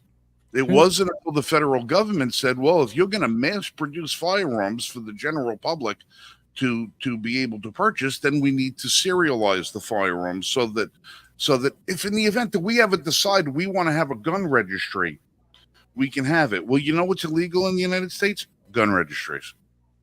Yeah. Look, here's something I'd like to always throw into that. People will worry about this machine gun, and it's the boogeyman. It's machine guns. Oh my God, it's scary. It's like in the movies. There's 745,000 machine guns in America right now registered. There are 15,000 in New York State, 30,000 in New Jersey. In fact, virtually every single state in this nation has at least 5,000 machine gun owners actively.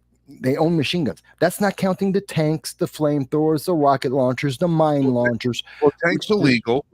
Tanks illegal. Rocket launchers illegal. Flamethrower is illegal. Yeah. There's a laundry list of stuff that is completely and totally legal in the United States. And if you want to own a machine gun, I thought it was interesting. It's very simple for you to do that. You can go to you can go online, go to the ATF, and pick out the form that allows you to fill out the form. You pay a $200 fee, and now they're actually doing it pretty good. Within 72 hours, they'll have a turnaround, and you can get a form, a tax stamp that allows you to go and buy a machine gun. Now, the problem with buying a machine gun right now is that machine guns that were produced prior to 1985 are extraordinarily expensive. They have outlawed the manufacturer of machine guns for public consumption with the 1985 National Firearms Act. So the only machine guns that are available right now are like these beat to crap pieces of garbage that you're going to spend $30,000 on because it goes brrr. Half of them don't even work anymore, and you can't even get parts for them. But unless you know a guy of a guy. We all know a guy of a guy. Everybody knows a guy. There are machine guns that you can buy today, but they're going to cost you an arm and a leg. An outrageous amount of money. Why? Because the federal government put restrictions on these guns that made them so scarce that they very rarely come up into the free market. And then when they do, you're going to pay an astronomical amount of money for them. But the ATF, people are going to make machine guns. Everybody talks about the Glock switches. Well, that face. Well, I thought it was interesting. I'm sorry. No, it's not a slight against you. interesting. It's a slight against the ATF. The ATF will make any excuse. Oh no, I they get can that. to I expand totally, their power no, over I get that. No. The reason why I wanted to bring it up because I knew you'd get a kick out of it, number one. Number two, we know the ATF has no real authority to make laws. But No, they I have found it no. They have interesting. no authority, real or otherwise. They have That's why I no said no authority. authority. You said no But I real thought it was authority. interesting. Right. I thought it was interesting that this article came out. One, okay, we're going to blame the 3D printers because we know they've been trying to get rid of ghost guns. And two, there was a judge within the last 2 or 3 weeks that came out that said machine gun laws are unconstitutional. Yeah, he did, and he's right. That judge is right. There was a guy who was arrested and being tried for manufacturing his own firearms, and the ATF was prosecuting the case, and the judge came out and said, "I got news for you. There's nothing in the law that says you can't." Right. So he threw the case out. Gave ATF another black eye. Listen, we're getting closer and closer and closer to eliminating the F out of the ATF. All right, they're going to just be. And let me ask you a question: how come we never hear anything about ATF in the news when it comes to alcohol or tobacco? Yeah. Yeah. Well, they don't You do never great. hear anybody getting arrested over alcohol anymore. Never been get anybody. I mean, there's a friggin' show on TV called Bootleggers. They show you where they're taking them. They show you the guy's house. They show you selling the shit illegally. And I don't see these guys getting arrested. Where's ATF doing their job then? Was it recently the Ninth Circuit? I think it was the Ninth Circuit. It was either the Second or the Ninth Circuit. I can't remember. I'll have to look it up. They just handed down a judgment that said that it is not illegal for you to create your own home brews. Right. That was the ninth, I believe. Now You could brew your own home liquor. The We courts have actually been had a lot. on our side a lot lately, but the problem is listen. The only reason any of these government agencies exist is money. Yeah. Do you know what ATF agents were called when they first started going after Al Capone? Revenuers. The guys who broke down, who were chasing bootleggers, were called revenuers. The guys who were chasing down gun sales, revenuers. They weren't federal agents. They were revenuers. It was after the money.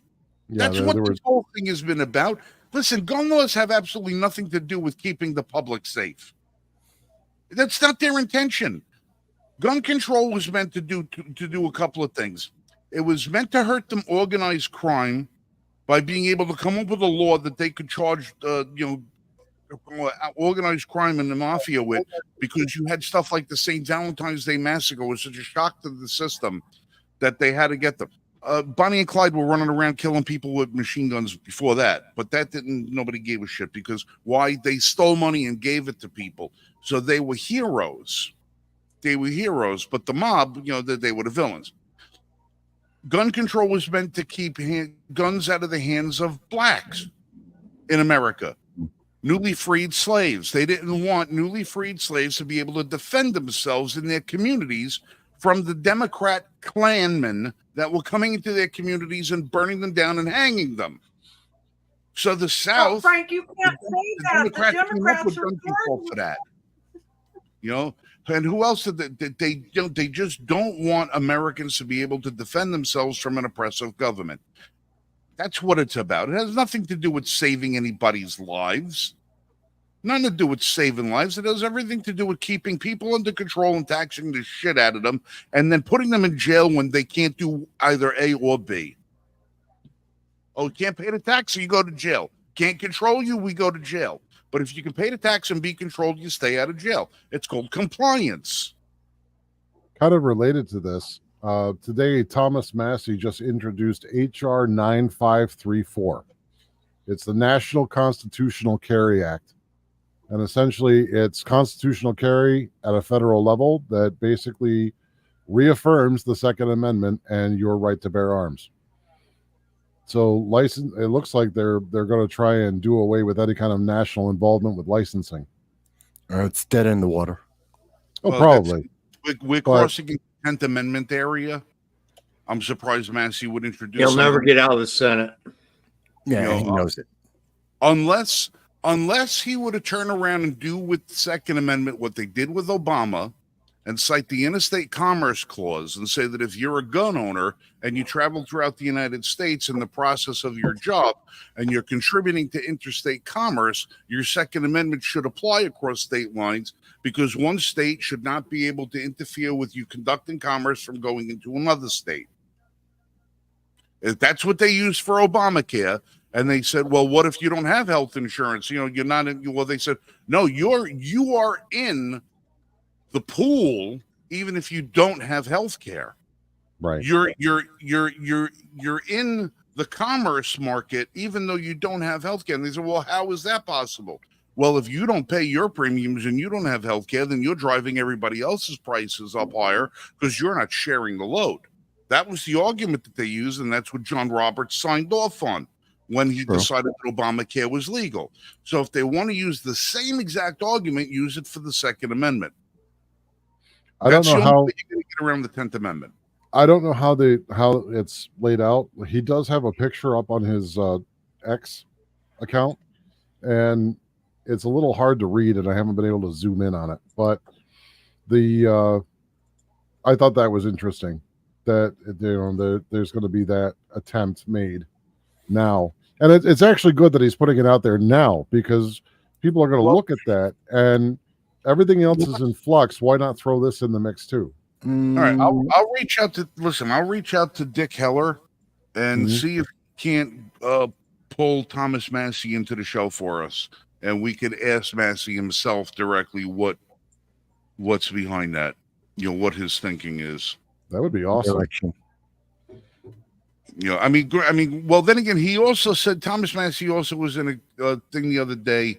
They're talking about the omnibus bill and the continuing resolution and all the rest of that stuff. And he said that he doesn't want to be a part of their sideshow theatrics anymore, right, where it's the same bullshit all the time. But introducing a bill like this is almost like participating in the theatrics, because he knows it's not going to go nowhere. So, I mean, yeah. Well, we're raising awareness. Anybody who just had to pay $400 for a licensing fee in New York and be told that they have to do an 18-hour class and wait 6 months for their license and then another 3 months to get their gun, they're already aware. Yeah. Well, he's talking, from what I can see here, he's talking District of Columbia v. Heller, McDonald's Chicago, New York. Okay, so he's got Bruin in there too. And he should have New York State Rifle and Pistol Association. One should be in there. Yeah, it is. It's here. He's got a couple of things in it. Guys, I'll be right back. I'm having some problems with my computer. Oh, yeah, likely story. Yeah. Yeah. It doesn't matter. It's not going anywhere. He's got this here so that, if we're being honest and correct, this is about his reelection. And by the way, he's not in the Senate; he's in the House of Representatives. But this is about his reelection. Well, he doesn't have to worry about his reelection. His reelection is secure now, unless he's looking to just do something a matter of pushing his fellow Republicans into getting on the record as to what they will and will not vote for. I mean, let's face it. There's a lot of Republicans need to go. Should, yes. At least 2/3 of them need to go. Need to get the F out. They need to go. And the same thing with the Democrats. They need to go. And we need a fresh crop of Americans to come in there, constitutionally aware, patriotic Americans who want to do their civic duty and put the Constitution first. That's what we need. He might be looking to just get people on the record. Possible, but based on what I've seen before with him in terms of his outreach, I don't know him personally. Well, I can't say. We got to cut Massey a little bit of slack. He's been through the ringer in the last few months. I understand, and I appreciate that he lost his wife. I know he lost his wife, and I do appreciate that, and I understand that's difficult. Oh no, but I'm not saying give him a break because of that. I'm just saying give him give him the benefit of the doubt. I have never had any reason to doubt anything that Thomas Massey has said when it comes to his motives. He plays He's very politics like straightforward about his motives, he is. for why he wants to do things. So I think if we question him and ask him, why at this point are you introducing this? Is it election? Is it this? Is it that? He'll give us an honest answer. More honest than anyone else, yes. And he does play politics like everyone else does. Well, he has he to. has to. But you want to know something though? Of everybody on Washington, he has the lowest amount of hours spent on K Street than any of our other. That's absolutely true. I'm not saying this to denigrate him, nor to make him the equivalent of everyone else, but I am looking at the reality. I'm looking at the reality of he needs to raise money. He's a candidate. He has to. Yeah. He's a member of Congress. He has to raise money. He has to have a higher profile sometimes, especially for him as someone who has had a high profile. He has to maintain that high profile. So sometimes, like many politicians, he will put out a bill that he knows will go nowhere, but it's a high profile because it's part of his election process. That's neither good nor bad. That is what the process is. Oh no, but his constituency though is they're Second Amendment aware. His constituency and the Second Amendment More than most. But that's not in his district. That's really not the biggest motivator for them. There's a lot of other things that they're concerned about with farming and trade and other stuff. I don't like think he's targeting his people. I think he's, again, what I'm saying about raising money, that's not his people he's targeting. Well, anybody who's going to read that and is politically aware is also going to be able to know it's not really going nowhere anyway. Yeah, but they might give money for it just because. Yeah, but I mean, nobody pays money for a movie they don't want to watch. For politics, they do. Yeah, well, and look at, hey, Disney just paid $180 million for The Acolyte. Why would anyone have done that reading the synopsis? But they did. Why would there Snow White run around there denigrating the movie for 2 years before it comes out? And shit don't make sense in this world, Mike. Yeah. It don't make sense in this world. I mean, sometimes, listen, don't question a fish for swimming upstream. It's got its reasons. All right, listen, we got 10 minutes before we got to bug out of here tonight if we're going to keep this on schedule. So, Jen, what else we got on the list for this evening?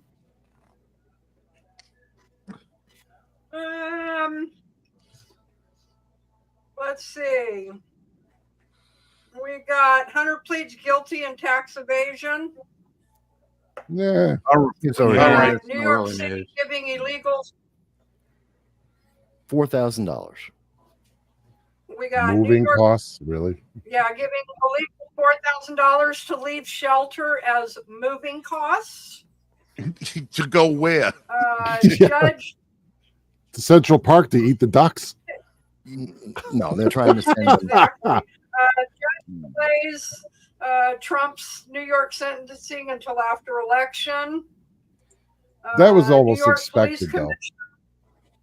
Yeah. Well, New York Police Commissioner and other officials' homes raided. That's interesting. I hadn't heard that. Yeah. What's your mayor or whatever his name is there? Adams. It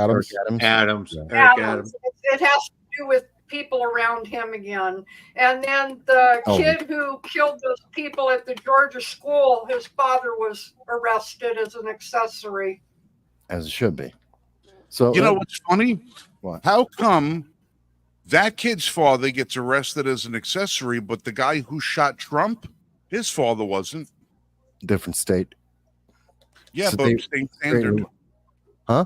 Same standard, different state laws. Look, the guy didn't get locked up for state laws. He got locked up for it's the same reason why the Tennessee trans shooters' parents weren't. This last shooting that took place, we're not going to hear nothing about that in about 2 weeks. No, not even that long. You won't hear that thing will be off the thing because it'll be just like that other one with the manifesto one. It doesn't fit the political narrative, so it's going to get swept quick. The last case where I heard that the parents were charged as accessories was, I think, Missouri, and that's a fairly too pro 2A state, isn't it? Yeah, but it's not about Missouri's 2A. very pro 2A. It's not about the Second Amendment. It's about parental culpability. And because the child is a minor, even if they're taking an action that would be considered an adult, it's the parents who are responsible for raising the child. Therefore, the liability of that child's actions go back to the parent. It's a state. Well, now it's not even that. We are now responsible for our kids till they're 24. 26, depending on what you're looking at. Yeah, healthcare is 26. Yeah. Yeah. So if I'm responsible for paying this kid's bill till he's 26, so I'm going to be responsible for anything else they want to put me on the hook for. Probably. Yeah. If they're not responsible enough for that, then they're not responsible to make any decision on their own without parental supervision, except cutting your nuts off. Or voting. That you can do at any age. Or voting Democrat, of course. Yeah, you can do that as a teenager too. Right. You got to be 18 to get to smoke, 21 to buy a gun, 18 to join the military, 17 if you get parental consent. You got to be 18 to get a tattoo. You got to be 25 to rent a car. The rest of it. But if you want to take hormone pills and go get corrective surgery, they'll do that as early as 5. That's with parents. Most notably, most of the consensus has been 13 for just the affirmation care. That's what they call it, affirmation care. It's insane. This is insane. Hey, it's child abuse. Trivia question: Do you know how many successful sex change operations there have been performed in the world? How many? What kind? How many successful sex change operations have been performed worldwide? I believe 150,000. 0. Oh, I know what you're thinking of. Okay. 0. I know what you're thinking of because someone's sex doesn't change. You can paint it. Sex doesn't change. You can change the parts. Still got the same VIN number on it. Yeah. That's an interesting way to put it. Yeah. Well, I used to say, listen, I could put a Crown Vic front end on a Lincoln Town car. It's still a Lincoln Town car. Doesn't matter. The bolt holes line up. A GMC Jimmy and a Blazer, same damn truck. Swap the parts on it. Still the same thing. Yeah. Doesn't matter. I could take the parts off my Beretta and put it on a Taurus Model 92. Still a Taurus Model 92. Well, in terms of the shootings that we've seen, the mass shootings, first of all, let's remember all of the... Yes, Peter, that's true. Yeah, in terms of all the trans individuals. So none of the mass shooting, the laws that they've put out, the gun control regulations that they've passed, and whether it's in Detroit, Chicago, it's in New York, LA, various states, didn't protect anyone. Doesn't work. They don't work. And that's just a fact. Affirmation care, just blindly saying yes to children as they have medicines put into their bodies and having surgeries, does not help them in general. And we see that it still has the same result. There are bigger issues out there. And I do think that if we make parents accountable for the most extreme actions of their kids in terms of taking another life, senselessly, mass killing other individuals, that's a problem with the parent. Well, something went wrong in that household. So I have no problem with the father going to jail. No, well, listen, I don't have a problem with people being held responsible for what they do. But let me ask you this. What if this kid in that same household didn't have access to the gun that he used within that household and went to a friend's house? Yeah. That the friend house happened to have firearms available, and the kid took a firearm from there. Maybe went, he knew where somebody kept a handgun and went to the school and did that too. Just Now whose father is going to be held responsible? his father, still the same father, not the new. Let's call it Father B for an example. In this example, All right, but Father B, he's stealing from them. He's taking their property and he's So he's- misusing that property. So he's They didn't breaking two give him laws. that authorization. Right. He took it, and Yeah, it but was still the and the women. yeah, was the it- father of the shooter in scenario B didn't have a gun. Didn't have Okay. a gun to steal. I understand. I Why understand. He went to the neighbor's house. Neighbor is Mr. Johnson. Fantastic. right, And he he's took at work. Mr. The gun's Johnson's in the gun. house. I understand. He's stealing. It's a misrepresentation. It's not Mr. Johnson's fault. It's still the shooter's father's fault. The core of the problem still remains in that home that allowed that child to have that mental state and that upbringing and lead to those conclusions. Just like the Listen, mother of the shooter, Here's she made actions. where you're going to be flawed, Mike. Here's where you're going to be flawed in your thinking. You have got schools right now that are being forbidden to discuss the problems that kids are having with their parents. Yes, Okay. and that's a They problem. will lose federal dollars. They will lose state dollars if they go back and tell the parents, hey, listen, your kid has gotten a problem. Your kid thinks he's a she or your kid thinks he's a he. A lot of parents are in the dark with what goes on with their kids when it comes to school.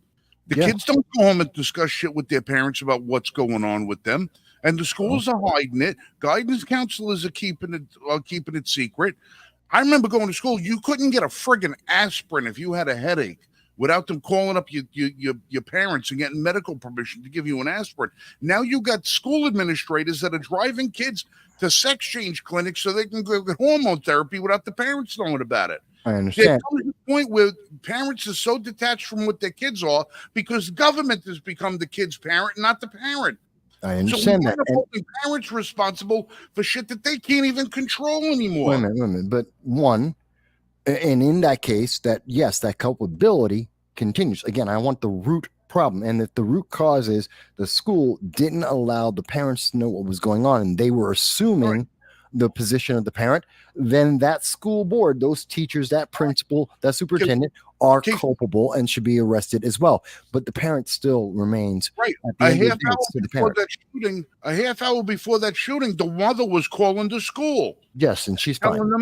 telling them the kid is coming to the school. Why Yes. isn't whoever answered the goddamn phone and took the message going to be held accountable too? What do you mean? Well, If if we're all going to, They if we're all, notified, it's the as far as I understand, if we're all once they going to got take that message, they started going through the process. The process is just slow and screwed up. But she did the right thing. People She did the passed right that thing, on. But now you got somebody in the school that was aware that there was going to be a kid coming there, was threatening to shoot the school. Are the cops Potentially. going to be held accountable for going to the house a No. year before and interviewing him when the kid came out and said he was going to shoot up the school? Are the cops No. going to be on the hook for it? Are the cops going to go to jail for dereliction of duty? No, when because they that's not killed necessarily a kid with dereliction of duty. No, that was making threats over a year ago? no, When it no, comes they're down, not. there's one person responsible, and that's the person who pulls the trigger.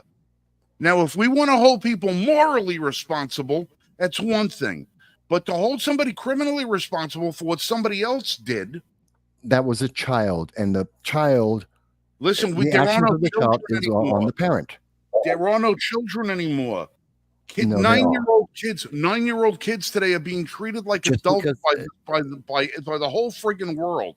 But they're children. Doesn't matter how they're treated. They're I know they're children. But listen, when the kid is not in your direct control anymore, you can't control what that kid is doing. I don't entirely agree with If that. we were gonna hold every parent responsible for what every kid did, there wouldn't be an inner city in this country that still had a parent in a household. In cases of murder, yes, I have no problem with that. In cases of murder, yes.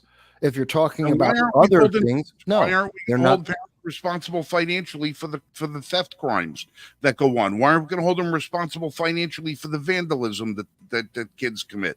Why aren't we Because going to be murder's worse. responsible for the assaults, the Because rapes, murder's worse. all the rest of the shit that goes on? The kids are out there pulling Murder today. is worse.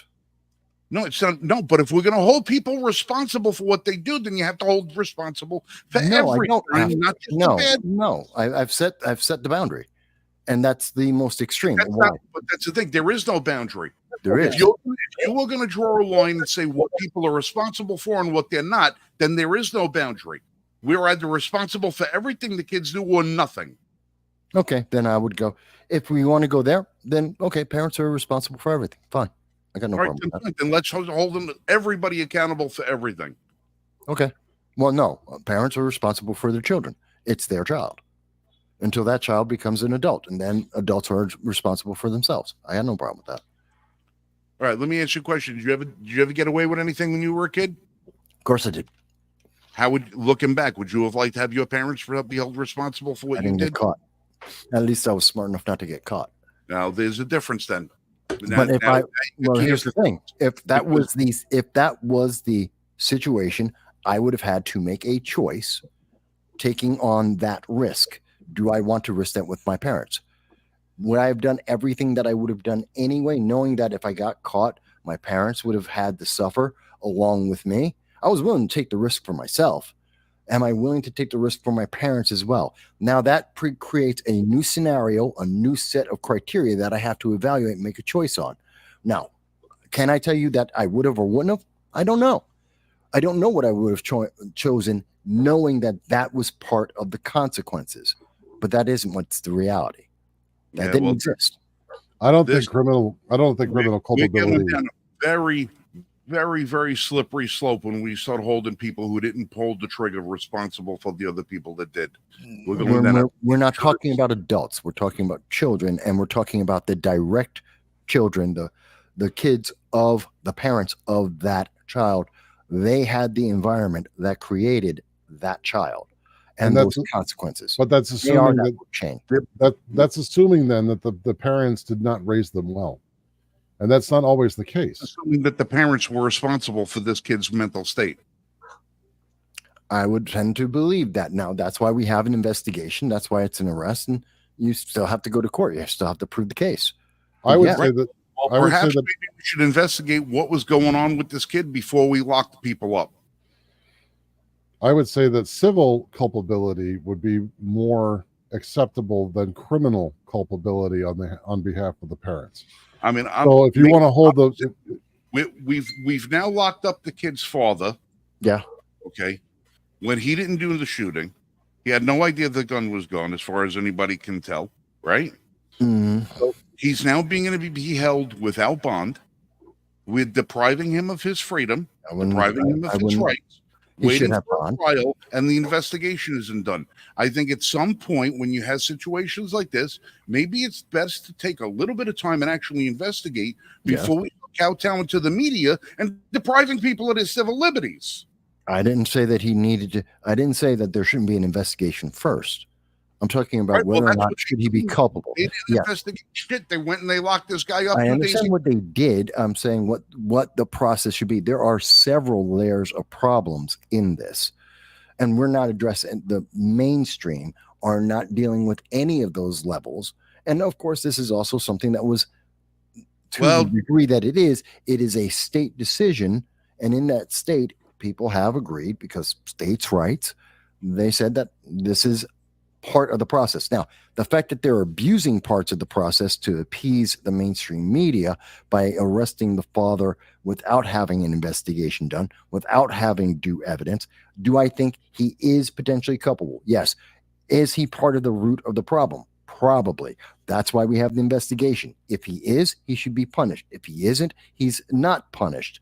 We need to go through that process.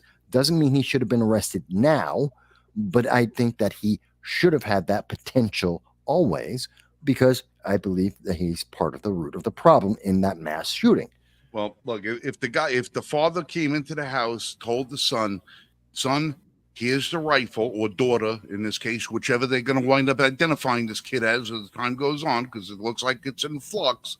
Here's the rifle, here's the magazine, go to the school and kill these people. Right? Then maybe, you say, well, now you got a direct thing. But like I said, if the father had no idea that this kid was, for as best as I could tell, it looked to me like this kid was raised. This kid from 2 years ago, there was video. The kid looks like it could have been me. being in the woods with my father on my first hunting trip, and my father teaching me about firearm protocol and firearm safety and hunting and all the rest of that silly stuff. It could be any one of millions and millions of American kids. We don't know what happened in the last 2 years that made this kid go awry, that made this kid do what the hell he did. That's why we need the investigation. Yeah, and but right, that's why we investigate before we bring charges. I've never said that that shouldn't be the case. I've Right, never but the argued guy's with you on father that. is sitting in jail. I didn't, guy's father and is- I have never said that he should have been in jail now. I said that he should be culpable. My argument is I have no problem with what the process, even though what I'm not agreeing with is the way they are executing the process. There's a big difference between throw him in jail and then figure out why versus he has a part of this. He's culpable in this, and therefore he needs to be punished. But in I've what said capacity? if he's culpable, In he needs what to be punished. capacity is he culpable? In what capacity is he culpable? If this was a father That's who what was we trying need the investigation child for. the right way, and there's outside forces perhaps are doing things to the kid mentally. That's Maybe, why we maybe need, somebody's giving him drugs outside the and school. Frank, that's why we need the investigation. I think you're confusing. Right, but you're the one, Mike. You're the one who you condemned the father already by saying he was No. culpable. I said, You I said, condemned him, said it wait a was minute. his First of all, yes, I can say that I think he was culpable because I believe You in have that no house. I evidence can to wait. back that up. I can say that that isn't an investigation. That doesn't make him guilty. That's my opinion. I am fair. I am more than happy to have that opinion based on the evidence I have. But what we should be doing is not throwing him in jail because I had a feeling. That's not our way our legal system is supposed to work. That's not the way our justice system is supposed to work. And what is happening now, I agree, is inappropriate because it has violated the way it's supposed to go through.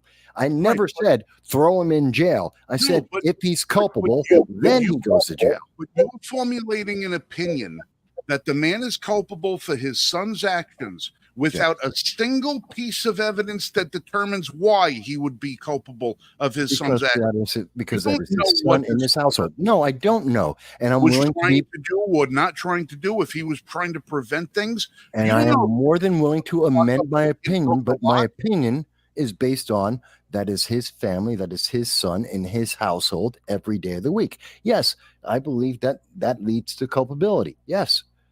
Now, Okay, there may be other evidence culpable otherwise. also. I have a Should question. teachers be Do culpable either also? of you know? Do either of you know the story behind the backstory of this story?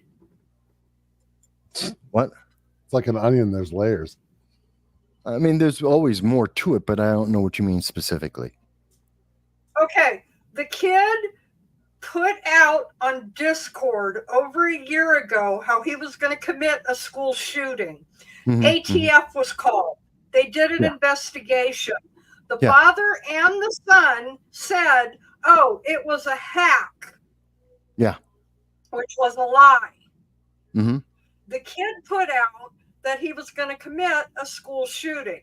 So number one, ATF failed yet again on a potential shooter. This is becoming a pattern. The kid was enamored with the dude, I can't remember his name, the dude who did one of the school shootings, and his parents were arrested. He had done different background stuff on why the parents were held culpable. Yes, the mother called the school a half hour before the incident saying that she was afraid her son was on the way to the school with the gun. So shouldn't somebody at the school be held accountable? It depends on what they did with that information. To the best of my knowledge, how long does it take to go make sure the doors are locked? How long it takes is an entirely different question. That's the system functioning, and it functions poorly. That's a different thing. That doesn't mean that. But no one's when you liable. talk about culpability, that's not I culpable. just laid out so many people right there who should be charged then. No, not really. No. Is the institution of the ATF a failure? Absolutely. And I have lots of problems. I have no problem disbanding them completely. I have no problem with that. Because of multiple failures, because we have too much government and they're not effective and efficient. I've said that many, many, many times. Yeah. Is when people get the information and they go through the system and they're using the system and the system runs slowly, that doesn't make them culpable. It just means that we have a screwed up system. We need a better system. The fact that it doesn't work efficiently or effectively doesn't mean that I failed at my job. It means that the system doesn't work. We need a better system, which I've said many, many times. So no, I don't think that once they're told this is a potential problem in that school, if they're going through that system, not now, if you tell me that they got the message and they just ignored it completely, yeah, there's a level of culpability there. But if they went through the process and the process is okay, now I take it to this, to the vice president or the school principal, and that goes to the supervisor, that goes to the police department, wherever it goes, and it's going through that chain and it just goes slowly. That's not, no one's culpable in that. That's just the way the system works. We need a better system. I got a question. Go ahead. So you think the parents should be culpable because they're the ones Can be. responsible for his mental state, correct? Can be. Okay. So shouldn't his teachers also be? Possibly. Because they're involved with him every day. Possibly. They have an impact on his mental state. Possibly. Depends. Again, we need to look into it. This is why I say get the investigation. I'm not saying don't have an investigation. And I'm not saying the teachers aren't. If that teacher was giving him the motivation, yes. But that, again, does not alleviate the parents necessarily of having their culpability. Again, it's still their child. They're seeing that child every day. They see that room every day. They see the clothes. They pay the bills. They have access to the computers, the internet, the phone calls, the music, blah, blah, blah, blah. There's a reason why the mom, when she got a notification, suddenly said, nope, this is real. This is serious. This is a problem. She knows her kid. There is an element there. So yes, I have no problem with parents in certain circumstances being liable because they are culpable. Those are extremes. We still need to do the investigation. The system still has a lot of flaws. There could be other people who can be culpable in this as well. I think everyone looks at it too narrowly. I'm not looking at it narrowly. In fact, because I'm not looking at it narrowly, that's why I'm saying parent can have culpability. Does that mean he should be in jail right now? No. Because we don't know. There's still too many questions. And there's not enough data and not enough information. And as far as we can tell, the parent isn't the direct threat. They may be culpable, but they're not the threat. The kid is. The kid needs to go to jail. Why? They're the shooter. They need to go. Yes, I understand that. Does the parent? No, but he's still part of the investigation, and he should, if he is culpable, needs to be punished as well. Okay. But that's a different level, and that's an entirely different process. We're not there yet. So what they're doing to the parent right now is just to appease the news media, or in other words, the American public, rather than address, hang on, everything I've just said. Well, how many other people are involved here? They're just hanging it on the father because it's easy. And they're stopping at the father because it's easy. But the hard answer and the serious answer is, it may be the father, it may be the school, it may be a few sources combined. And we need to address each of them, because if it's happened to that kid, then there's other kids that are being affected in the same way. We just haven't seen it yet. And I would think, though, that the result of that should not necessarily be criminal unless there is an actual crime committed. Yes. Culpability would be, it's not a crime to be culpable unless you're actively involved in a crime. Yes. So an actual punishment would be civil. You could sue. Yes. So if the father, even if the father did protestations and he did his best to try to limit access to guns, because there was a report from, oh crap, I had it up here a minute ago. that he was the father said that he was not unsupervised with his firearms. So he did not have unsupervised access.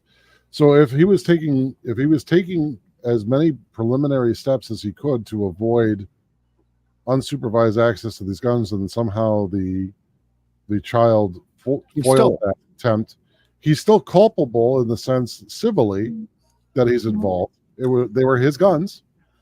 Yes, but if there'd be no difference than if someone else stole the gun, he wouldn't be culpable because someone stole his property and misused his property. Okay. So the son, just because it's his family relation, if his kid stole his property and misused it, he's no more culpable than if the kid stole his car and ran someone over. Right. I don't see that being he's not liable for that. That chain breaks.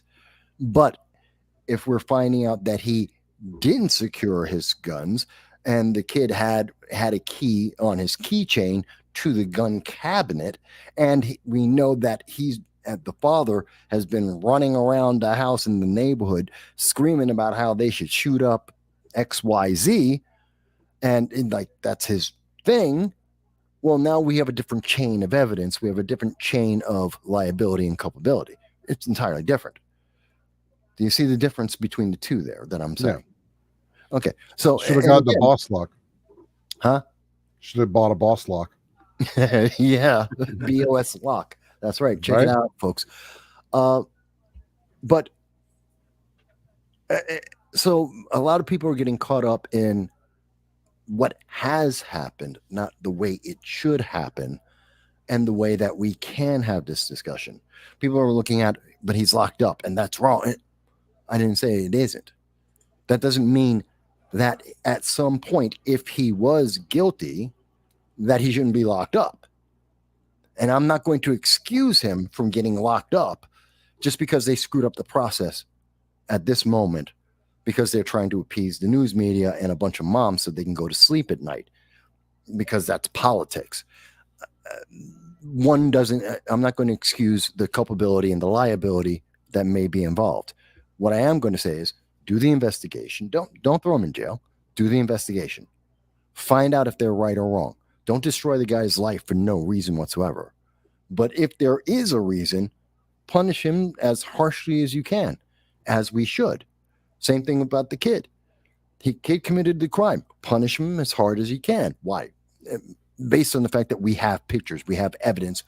I feel very confident. It's pretty almost impossible to say he wasn't the shooter. He was the shooter. He did it. He admitted it. Okay. He needs to be punished to the full extent of the law.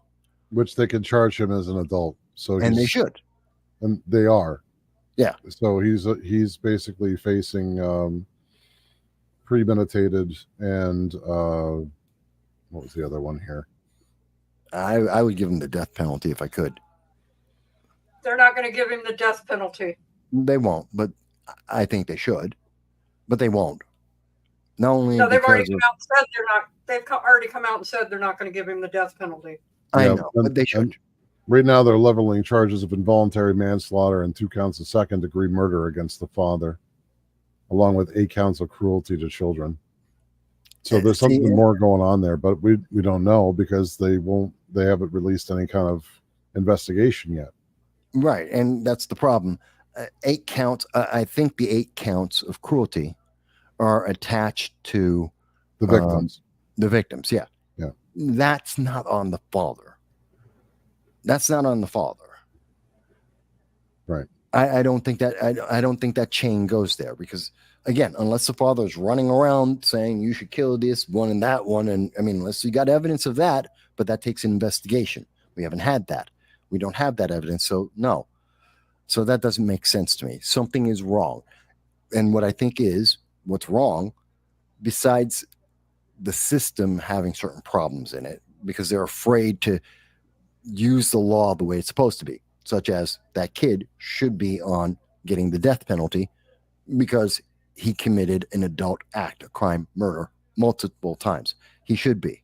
But they don't want to do that because he's a kid and it doesn't look good. They're playing politics with it. They're playing politics with the father because they want people to believe gun laws work. They want to be able to get the money from the federal government. they're playing games, and that's the problem. They're playing too many political games. We need to get that out. The law is the law. Let's enforce the law the way it should be enforced. Let's do the proper steps, do the due diligence, go through the process, make sure it's right. Don't destroy someone's life just because it's a good headline. And because some other mom out there will go to sleep at night feeling like they're safe and feeling like their kid's not involved and that they're fine, when that's not necessarily the case. It gets, and that's the problem. These things are intricate, and they are intricate now because we have been going through decades of screwing up the system, screwing up the process, and denying people's rights at so many different levels of government and just in society, that we're now left with this big Gordian knot of issues that we're trying to work through. And when someone says, hey, but this aspect of it should be part of the process, it's like, well, now it's in the Gordian knot. We don't know which part to look at to evaluate whether or not that's correct. I think that's the biggest problem we have. Go back before all that. Throughout the, if somebody's mom can't sleep at night because this makes them worried about their kid, good, you should be. Take action about that. Make sure your kid is aware. Make sure they're protected as best as you can. Make sure you talk to teachers. You're involved with your local school. Don't rely on the government to take care of everything. Be involved.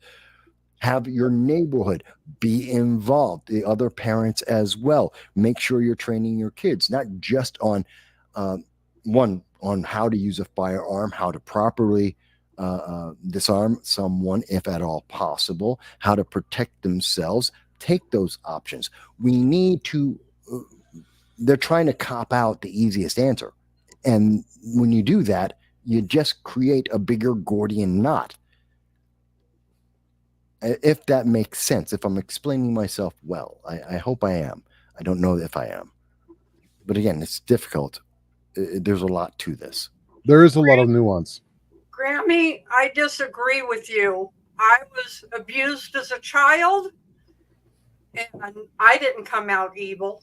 There's a lot of people that were abused and grew up in bad homes that we have turned out to be model citizens. Yeah, and I agree with you. What I'm saying about parents being culpable, and that one doesn't equal the other. You can have a bad parent, you can grow up poor, you can have a bad life. Does not mean that you must be therefore going to be a bad person when you grow up, or you're going to make bad choices when you grow up. That isn't a one-to-one. That one has nothing to do with the other. No, I wasn't addressing you, Mike. I was addressing Grammy. No, I'm addressing Graham too. Okay. For the most part, I'm addressing Graham, and also making sure that what I was talking about isn't misunderstood as well. Is that so? That's not okay. We're going down a huge rabbit hole that we kind of going on forever on. So, let's go ahead and get this thing wrapped up. Okay, folks. We are here every Wednesday night, 7 p.m. Eastern time. Folks, help us get the word out. Invite your friends, invite your neighbors, invite everybody that you know to join our live streams, join in the chat. This is where we can have honest and open dialogues and discussions. We had Dem Mike in here earlier. He obviously is a huge Kamala Harris fan, as you can tell by the chat. No, he's a Democrat fan. He doesn't care. Mm-hmm. He's vote blue no matter who. He's admitted it as much. So, we don't care what side of the aisle you're on. You're more than welcome to come in here and state your opinion, state your position. Okay, if we disagree with it, we're going to engage with you in a constructive dialogue, not in trolling and so forth.